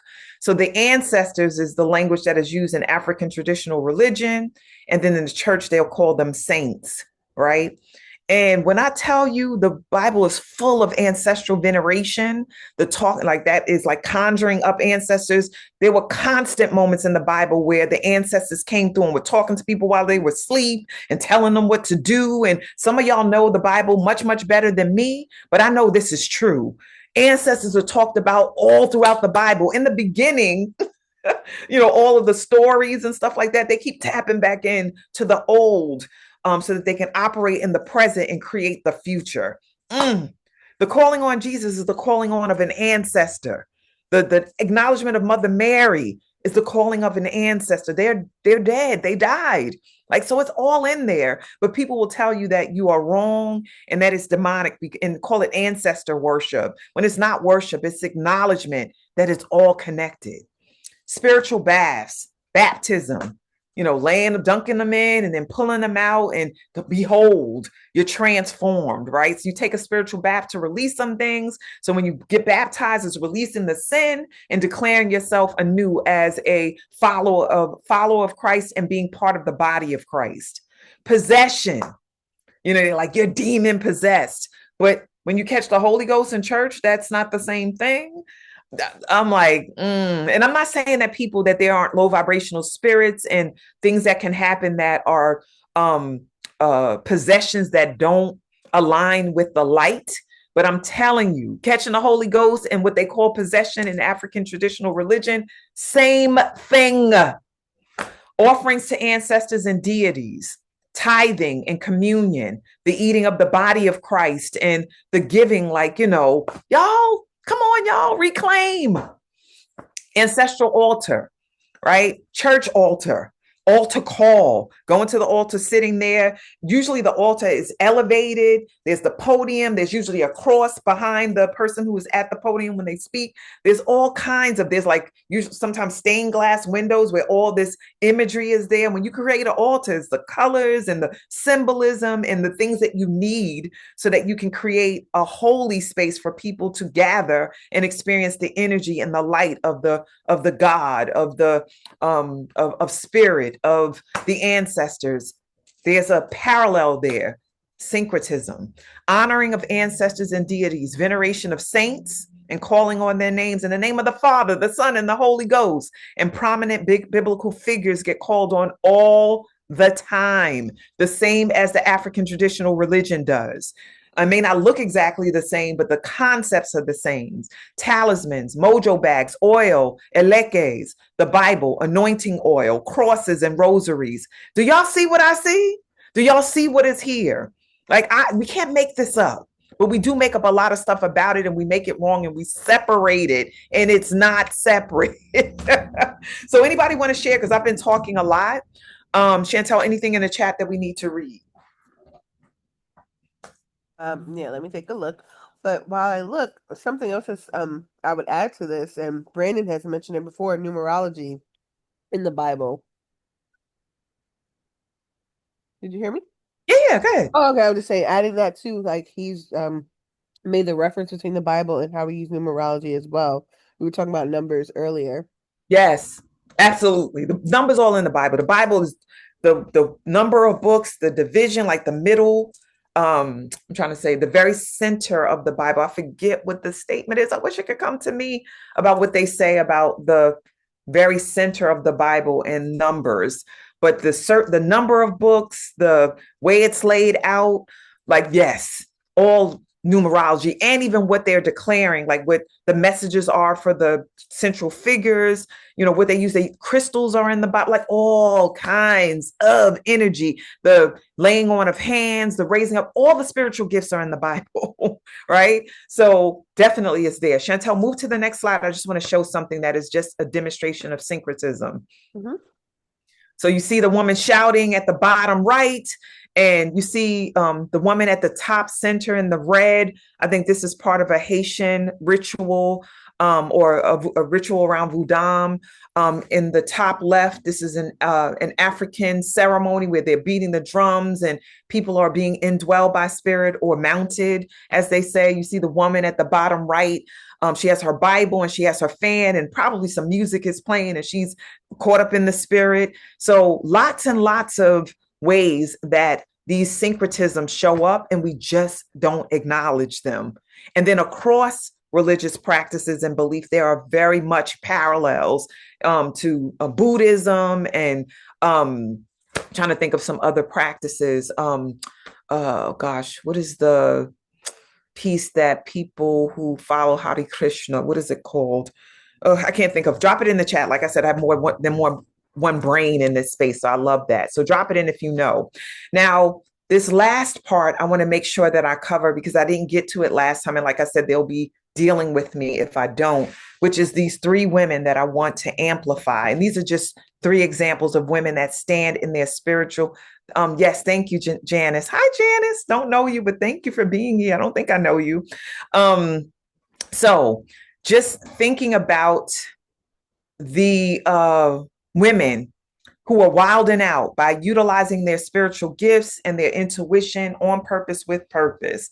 So let's start with Octavia. Who's willing to read about Octavia? I can do it. You. Octavia Butler's novels consistently explore the complex interplay of power, spirituality, and the experiences of Black women. So, showcasing There's an alarm. Go ahead. showcasing their resilience, strength, and unique gifts in often challenging and oppressive circumstances. Butler's characters often grapple with existing religious beliefs and forge new ones, like the character Lauren Alamina's Earthsea philosophy, based on adaptability and the power of change. This highlights the spiritual resilience and innovative thinking within Black women's experiences. Ashe. Yeah. So, Cassandra, I know you read a lot, but I don't want to make assumptions. Have you read Octavia's works? Cassandra? Yes, I have. Yeah, and any of them, like I get lost in that material. I consider Octavia's books sacred text.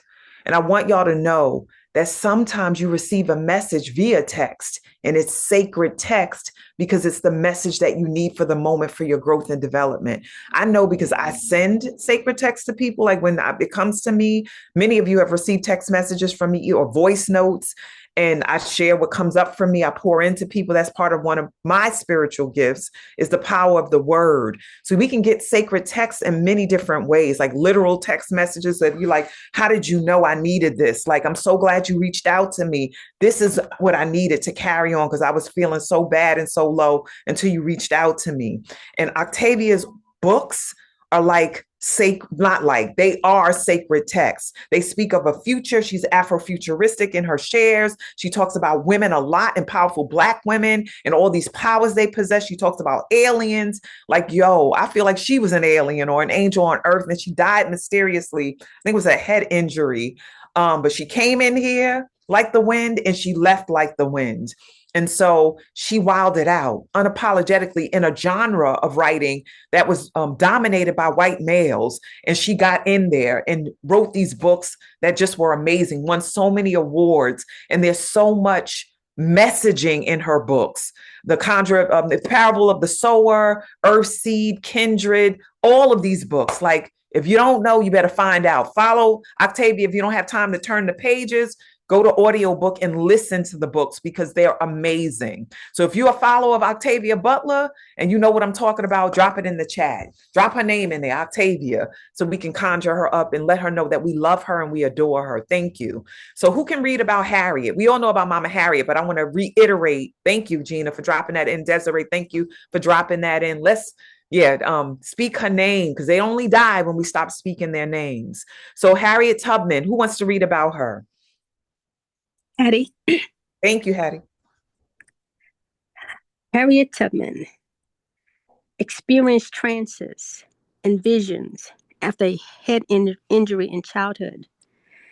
These spells were later understood as spiritual downloads, guiding her escape plans, safe travel routes, and divine protection during missions. She is known to have said, "I always told God, I'm going to hold steady on you. And you've got to see me through." Ashe. Yeah. Ooh, I forgot that I put that in, but just thinking about whatever your belief and your practices are, if it's the ancestor that you're anchored to and you're going to hold on to and call in, because right now I'm preparing for the Wild Intensive, which I hope some of you sisters in the space will join. Some folks in the space already have said yes to the journey, and I thank you for saying yes and trusting yourself first and then the process. But my ancestor that I'm calling in for Wild to cover me while I lead is Nanny Burroughs, Nanny Helen Burroughs, activist, spiritual leader, educator, orator, like amazing, amazing woman, right? And just thinking about sometimes when we're about to work on something, this is for somebody. One of you, somebody in the space is about to embark on something that you've never done before, and there's fear around it. And I want you to know you're not alone. We don't have to be alone unless we choose it. And our ancestors want to support us. They're there to support anyway, but they want us to tap in with intention so that they can give the support. Call on someone that can guide you through. When I wrote my book, Octavia was one of my guides. I had a circle of guides supporting me with writing my book, and I would call them in. I would burn my candle and I would write, type, do all of that. Call in who you need for this next leg of the journey, the business that you're embarking on, the new relationship you want to manifest. Have them support you and anchor you, and ask them to give you a sign when they are there. Be intentional about who you call on, because not everybody who's an ancestor is well. Like some people are in limbo and they're just angry still, like even on the ancestral plane. But be intentional about who you call on. Ask for the signs, ask for the support. I always told God, fill in the gap, whatever that gap is. It may be God for you. I'm going to hold steady on you, and you've got to see me through to the next leg of the journey so I can get to the other side, land on my feet, and keep moving. So thank you, Harriet. Let's drop Harriet's name in. Maybe it's Harriet for you to carry you from out of bondage. And sometimes the bondage is in our own minds, to the other side so we can get to our liberated selves and do what we're ordained to do on the planet. Come on, y'all. Let's support ourselves by putting Mama Harriet's name in the chat. Harriet Tubman, let's drop it in. Let's call on her. Let's thank her, because many of us wouldn't be here the way that we're here if it wasn't for her sacrifice and her deep listening and connection to intuition and to God. All right, dropping in Harriet. Thank you, Mama Harriet. Yes, Desiree, call on her. Yes, Rachel, call on her. All right. Yes, and talk about mothering. Woo! Right, we talked about a mother's love is infinite. Hers is infinite. So last but not least, this is someone that I just got to know when I was working on this. She called me in, and I'm so grateful she called me in, is Marie. I think it's Kinge. Somebody else can say this. If you have a relationship with French, in this language, you can tell me the proper pronunciation, because I don't want to misspeak. But who's willing to read this summary about Marie?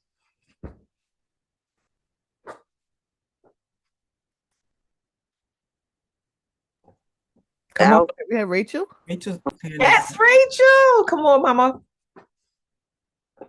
Hold on. I had a question, but let me get my glasses because I'm open to that too. All right. I can't see nothing. All right, so here we go. How do you say her last name? Kingu? Who knows how to say it? Who is it? Kingu? I said Kinge. But Kinge? Okay. Kinge. Kinge. Okay, so Marie Kinge, also known as Marie Catherine, was born in Congo, captured and enslaved in Saint Domingo. She reclaimed her identity by adopting the name Kinge, signaling her Congolese roots. She rose to prominence as a healer, herbalist, midwife, and diviner, offering protection against evil spells, crafting salesmen, diagnosing poisoners, and even reputed to raise the dead. Yeah. I'm on the phone, so. Oh, it's okay. We got you. So diagnosing poisons, maybe poisoners too. She's like, they did it. They did it. You want to read the last part? Yeah, sure. Okay. Hold on one sec. Her reputation transcended social boundaries. She cared for enslaved Africans, free people of color, and even white colonists. Her trance-like states and bold presence granted her remarkable sway on and off plantations. Yes, talk about it. Mm. Thank you, Marie, for utilizing your gifts. And I'm sure that there were those who followed her and believed in her and would go to her for support spiritually. And there were those who probably demonized her and wanted to attack her for what she was doing. But we're just grateful, like utilizing all her healing gifts and powers to support her people during some very, very trying and tragic times. And so we want to drop her name in and acknowledge her as well, Marie Kenge, or Marie Catherine, and just thank her for her contribution to our people, to her people. Woo, so grateful. On purpose, with purpose, these women, and there are so many women like this. You are these women, beloveds. You are these women. You know these women, meaning in your life. You have women in your family, your grandmother, your auntie, your cousin, and just supporting them so that they can keep doing what it is that they're called to do. Some of them have been called weird or quirky or out of order or have been laughed at and treated poorly because they're utilizing their gifts. And I want us to reverse this and break cycles. Maybe you are that person in the family that provides this holding in this space, and you are second guessing yourself. You are being called weird and being called demonic or uncivilized or undomesticated, but we're wilding out. So we are ourselves unapologetically. And when you're being that, that sometimes comes with scrutiny and judgment, but you have to be bigger than that. And you have a community here that is willing to support you with being your bigger self, your wiser self, and honoring the powers and the gifts that you have been given. So we have a last slide. I'm not going to play the song, Chantel. We're going to move to closing out because y'all have been so generous with your time. So this last slide, let's look at it really quickly.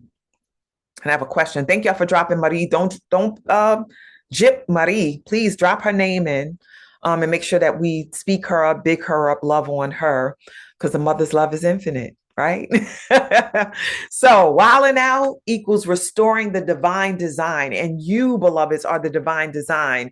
This session is for anybody, no matter how you identify, because there's no binary that binds us in this space. So whether you identify as woman, female, or male, she, her, hers, he, him, his, or you have them, they, or whatever your pronouns are, you are part of the divine ecosystem, and we need you to be activated fully in what you're called to do.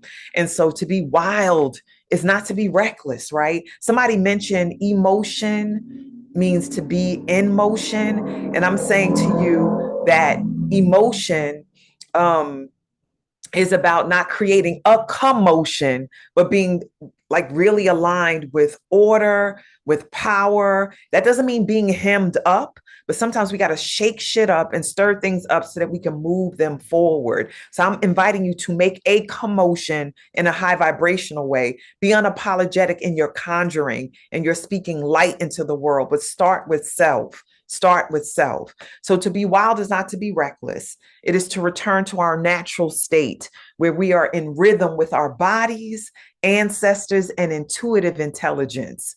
Yes, yes. So please share an intuitive spiritual gift that you want to reclaim for yourself. And I'm saying reclaim because you know it, right? You may not be conscious of it, but maybe today you became more conscious and now you're ready to rock. What's that spiritual gift? So that your ancestors and your progeny, like what you're creating for the future as far as gifts, talents, businesses, that's your progeny and children, right? So your progeny can be aligned with their gifts. So drop that in the chat. What are you willing to work on? I know I'm reclaiming and amplifying my ability to be a medium, like to have someone in energy drop in and then me give messages from mediumship. I do it already, like in my awakened self, like talking to you as me, but I also want to be able to be indwelled so I can speak messages into spaces. And I know I can do it. It's happened to me, but I want to make it happen more from a grounded space with the knowledge that I am covered and the messages that I'm providing are for the people and for me. So what gift you want to drop in, and Chantel, if you can call those out, and anything else you think that needs to be amplified in the space for us to complete this session. Jamie, I didn't know you were here. Hey, Jamie. Hey, Jamie. And is that Mama Janice your mom, or is that a different Janice? When I saw her name come after you. Oh, We someone. can't hear you, Jamie. Oh, yeah, you're far away. Yeah, come closer to the phone. And I'm about to grab something, y'all. Keep dropping it in. What are you willing to amplify? Google spiritual gifts. Maybe you don't know what the language is, but Google spiritual gifts, see the list, and then pick from the list. I forgot I had you guys coming through the Bluetooth. Okay, you got it? Can you hear me now? You're still low. It must be the Bluetooth. Yeah, go ahead. We'll listen and we'll repeat what we can. There we go. Beautiful. Yeah, I landed in at about 8:05. And Shan, I said the same thing when I saw Janice. I was like, hey, Mom, I was about to message the person to say, are you here? But yes, I'm here wilding out with you ladies. So happy to be in the space. Ashe, yes. And Jamie is a coach for Be the Tree, and she's also going to be part of the Wild Intensive that's starting this Sunday, y'all. And as a participant, and that is like so refreshing. I'm so excited. I cannot wait to see what's on the other side.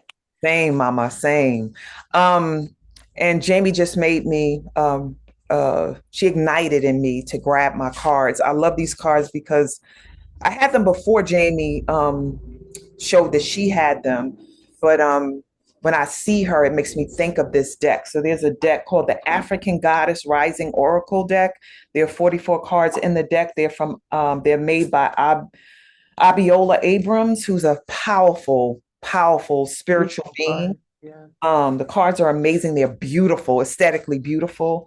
So I'm going to pull one for the group before we close out. But Chantel, what do you have in the chat? Like, what are people saying that they're going to work on? All right, 1 second. So Gina said, I declare and reclaim my gift of spiritual dreaming. I guess. Woo! Thank you. Who else? Maria Clara said, my connection to trees, my connection reading people's energy, to teach, my responsibility to use my gifts, to share back with community, emboldening to be a revolutionary. Yes. And that was Maria Clara? Yes. All right. Can you help me out, sis? Can you come off mute? Let's get your gifts in motion right now. I need you to help me to pick a card for the group. So when you unmute, just tell me where to stop. How do I tell you where to stop? Just say stop. Okay. Stop. All right, got it. Thank you. All righty. I will do this next, but Chantel, keep going. What other things are people declaring that they're going to study and focus on so they can grow spiritually? All right. So Jamie said to learn what my gifts are besides being an empath. Desiree said empath and intuition. Evelyn, I'm reclaiming my connection to spirit, amplifying it. Tishu said Oracle intuitive coach. Got And it. Yes. Love it. Reclaim and amplify my healing. Baxter, I want to reclaim my dream gift. Yeah. A little stuffy. My connection with my ancestors. Mhm. And Laura said, I'm reclaiming my higher self. And let's see. Cassandra said faith, healing, and intuition. Jamie said, my daily ancestors. Thank you, Coach. You have no idea right now. Just jumping. Thank you, Coach. You have no idea how right on time you pulling is right now. Yes. Oh, Cynthia. Who was that? Who was that? Jamie. Oh, yes. Mm-hmm. Cynthia said, my spiritual dreaming with interpretation, stronger intuition, and trusting myself. Let's see. Veronica said, increase my practice as a pranic healer. Cassandra said creativity. And Chrissy, thank you so much, dropped a list of gifts that we can look into. So such as intuition, dreaming and visioning, mediumship, healing, empathy, discernment. Oh, this is good. Prophecy. Yes. Teaching and guiding, reading and divination, channeling, connection to nature, intercession or prayer, and leadership. Yes. Woo! And one of the things go ahead. No, go ahead, Chantal. What stuck out to me when you said laying of hands before, My mom was sick for about 15 years, and most of those years is where I learned my gift of laying of hands. And then I thought I had to go into Reiki and get a certification to Oh, be certified because that's what society tells us, right? And they were like, "Girl, you've been laying hands," and I was, thinking spiritually and just traditionally, culturally, what laying of hands is. And I felt like I had to prove it to other people with buying classes and all the certifications and stuff, and that's what it was. It was a transfer of my energy or being a vessel and a conduit. That's yeah. what I Oh my guess. God. This is a whole teaching moment itself. But whiteness and patriarchy will tell you that your gifts are demonic and then they monetize your gifts. Right. It's Right. so freaking weird. Monetize it, declare certification, take them over, commandeer, appropriate. It's bananas. We don't need to pay shit for our gifts. We need to ask for guidance, the proper guidance, and then lean in and listen. And so much interference and noise that it gets in the way. So releasing as much as we can because it's impossible to unplug fully. But just creating a space for asking for the support because they want nothing but to support us. They would support us with anything. I asked Spirit what to put on. Shoe. I say this all the time with shoes to wear. It's like, am I going to be comfortable all day with these shoes? They're like, absolutely not. Not like literally. I hear the voices sometimes, but not around that. I use my pendulum. They're like, no, take them shoes off or bring some extra ones in your bag so that you can be comfortable. When I don't listen, then I'll be walking around feeling crippled throughout the day. But it's the little things. They want to support us and cover us. We miss out on being covered so much because we don't believe and we don't tap in. So anything else more that you want to share, Chantel, on the thread before I give us the card that we received today? Let's see. Deep healing. Theodora said reclaiming my spirituality and self-healing. Cassandra said being a prayer warrior. And Sweetness said hands, hands, hugs, and hands. We have so much power in our hands. Ashe. No, Yeah. it's true. This makes me think of Coach Sahu speak and sacred her sacred touch and healing and how Yeah. powerful her hands have been in Yeah. my life. Yes. Um, Jamie said, I'm also here to enforce my beliefs and my gifts I know I have besides being an empath. And Janice said, being committed to transferring divine light, increase in my intuition, prophecy, and connecting to my angels and guides. Sure. Patty said, lean into, listen, and take action on the messages I receive from God. Yeah. I saw Rashida said, please play this song. Song. Listen, I'm led to listen, right? Because the song that I was going to play is a song that I wrote, and I was part of a spiritual collective that focused on the feminine divine. And I was riding the train, and Spirit gave me the song, and then I shared it with the group, taught them the song, and then we recorded it. And it's called Walk in the Light, which is a message around honoring our divine gifts. But this is the card deck that I'm using. It's coming in backwards, but it's the African Goddess Rising Oracle deck, Abiola Abrams. So you can purchase it. The deck is beautiful. It's beautiful. The colors, it's just popping. The card that Maria Clara utilized her gifts to co-create with me to pick or call forth is Sarah Lakali. And the message underneath is divine lineage. Remember, I started this session, if you were in here, talking about our matrilineal and patrilineal lines and how they're all connected. And I'm asking them to come in, those who are well and grounded as ancestors to support us. And such a beautiful card. Look at her. So beautiful. And look at her crown. She knows who she is. Look at the colors. And water is moving all behind her. Like water is a powerful conduit for spiritual giftedness, emotional presence, and generating. Love her, love her. And the message, Sada La Kali, goddess of divine lineage. And this is from Egyptian and Romani culture. The temple is the ancestors and the element is water. She's a great ancestress and Egyptian prophetess and the patron saint of the Romani people. Oral history says that Saint Sara had the highest divine lineage. And her message, your ancestors protect the Holy Grail. The Holy Grail is you. You're the Holy Grail. You. Divine ones walk beside and within you. Trust. What a perfect message for us, because some people are like shaky around what we've been doing today. All is well. You'll land where you need to land. And I love the resistance too. It has its purpose. Your ancestors want to remind you that you are not alone. They are rooting for you. They ask you to honor your spirit guides and call upon the power of the divine. We call this forth. Create or nourish your ancestral altar or shrine. Unbury your ancestors. Unbury your ancestors. Speak your grandmother's names, your auntie's names, your uncle's names. Call them names. Bring them back. Speak their names. I didn't read it. I just said it and it just echoed. Speak their names. Your divine lineage ancestors may be blood related or culturally or spiritually connected. The declaration, I am my sister and my sister is me. Ashe. Thank you, Seta Lakali. All right. And we are closing out. Chantel, you can I'll drop the link for the song into the chat.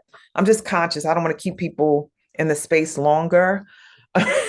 That's what I'm like, operating from a space of we've been here so long. But I'll listen to whatever guidance you provide, Chantel. So what do you want to do? We can hear from Rachel. I think she says it. Rachel, do you still have a question or is your hand up from before? No, I have a burning question. Oh, come on, burn, baby, burn. Yeah. So you said something about calling on to the ancestors, right? But you also said be mindful of who you're calling on, right? So my question to you is, how do you identify who's not in a good, who not to call on? Because if they're angry, if they're angry, not angry with me, how do you know what I'm saying? If they're angry with the world, does that impact me? Like that's my question. And Yeah. that's Like, does anger, anybody's anger when they're around you impact you? It can, yeah. So yeah, got it. They Okay. do. And also I might not be able to call on anybody. that's not true. Sometimes it's transmuted, the anger that they had in their physical lifetimes, like when they're physical beings, it gets transmuted when they cross over, sometimes not. Got it. Ask for guidance. Okay. Ask for those who are in the light to come through to support you, and check in with your body and your being, and ancestors and spiritual guides. There's like levels to it, so please do your research. There are levels to like the spiritual plane. It's not just all one plane. But what you can do is what just came to me, and I just lost it. Oh my gosh. Oh, check in with yourself. Like they're not a grounded ancestor, spiritual guide, spiritual being do not create chaos or chaotic energy.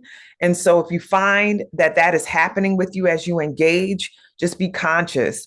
But the power in our tongue, to ask for support, to ask for guidance, to ask for it to be grounded and aligned, and ask for anything that you're speaking about to honor the greatest good for all involved, especially if you're involving other people and asking about them. So like what's in alignment with the greatest good for all involved? And then any energy that is about the greatest good for all involved on this plane and the next, can be called in, but it's definitely a muscle to build so that you're calling in the right energies. I know for myself, I just checked in with my tools the other day. Like I clean them all the time, the tools that I use, but I'm like, even like the cards and stuff like that, because they can get muddled with energy from me or my environment. And so constantly cleaning, clearing, making sure that you're grounded when you're asking, and you're not asking from desperation, because sometimes we call in the low vibrational energies because we're anxious and trying to force an outcome. They're like, oh, this is what you want? All right. And sometimes there are unsettled spirits that just want to be engaged with.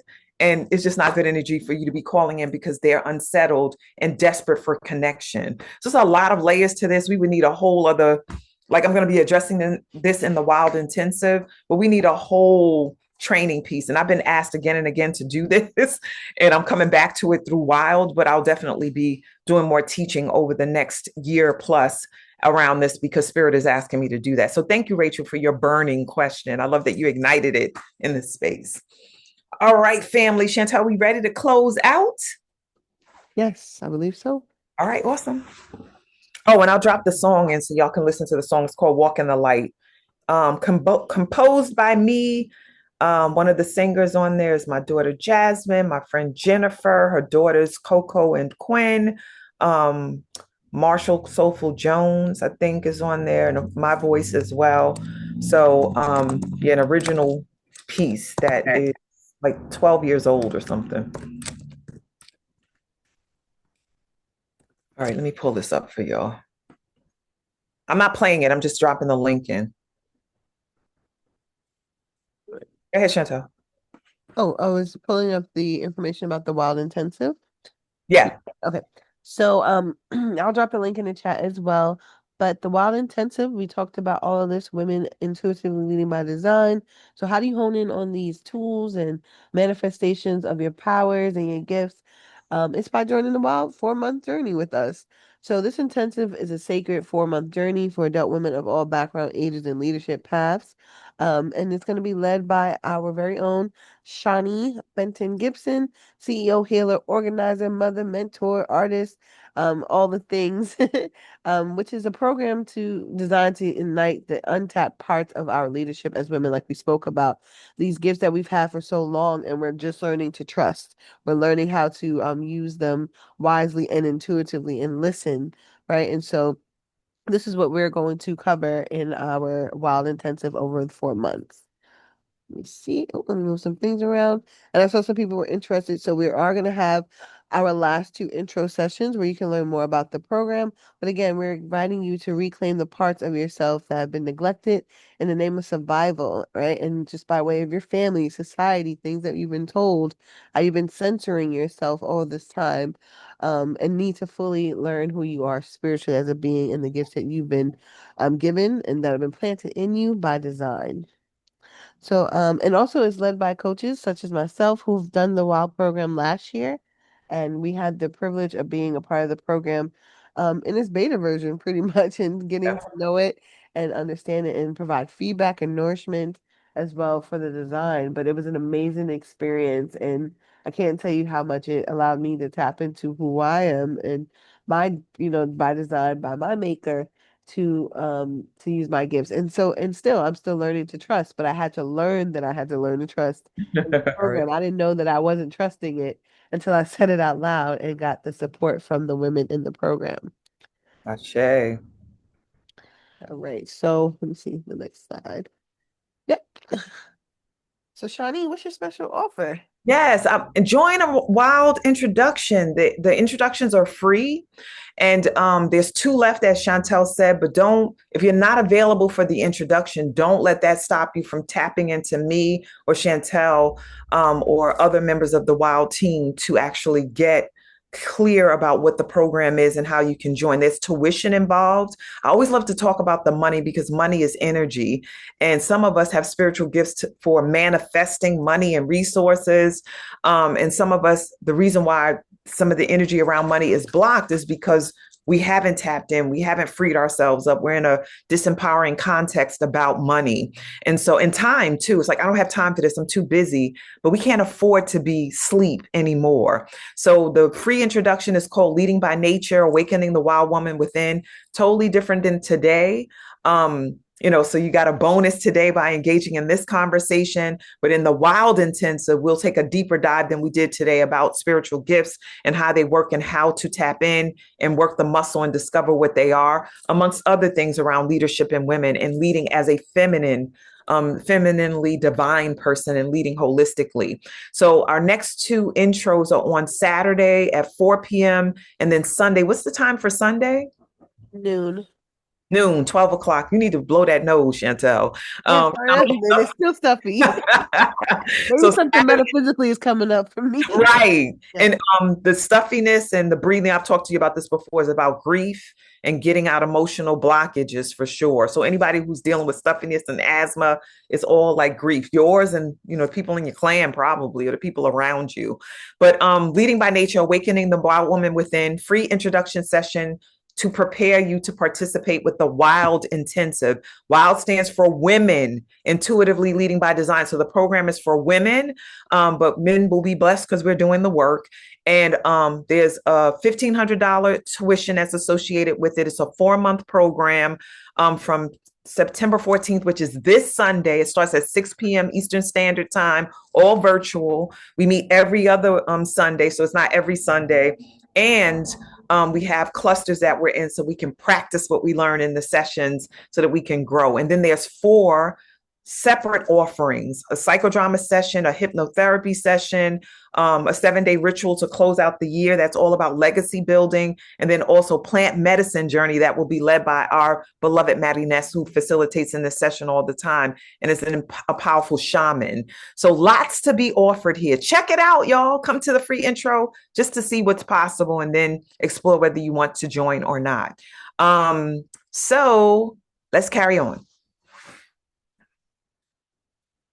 My contact information. So damn near everybody has my number. My number's out there, but here's my number. Text me if you want to talk more about WILD, or if you have questions about what we talked about today. I'm open to it. I'm on Facebook. You can follow me, Shawnee Benton Gibson. Instagram at Shawnee the Healer. My email address is soulleadershipdevelopment@gmail.com. You can screenshot this, or you can tap into the links that Chantel drops into the chat to be in touch with me. I'm open. If I don't get right back to you, it's just because I have a busy schedule the next couple of days, but you can definitely reach out to me. I'm here for it. And I love y'all so much. And I want to keep growing with you. Chantel, does something happen with your screen share? I'm grabbing the Calendly. 1 second. Oh, good. All right. So this is the link for the WILD sessions to join us. All right. Let me pull this back up. Oh, I could have grabbed that, or Gina for you. Erase. Here we go. Yeah, so register, jump in. Next one is Saturday. On the day we start the program, there's an intro too at 12 o'clock. So check it out. Don't wait though. All right. You want me to do this, or shall I? Make sure you. Okay. Love offering. So what y'all get from this session today? All of this juiciness, people like transformed, tapped in. This is right on time. Give. This is not a mandate.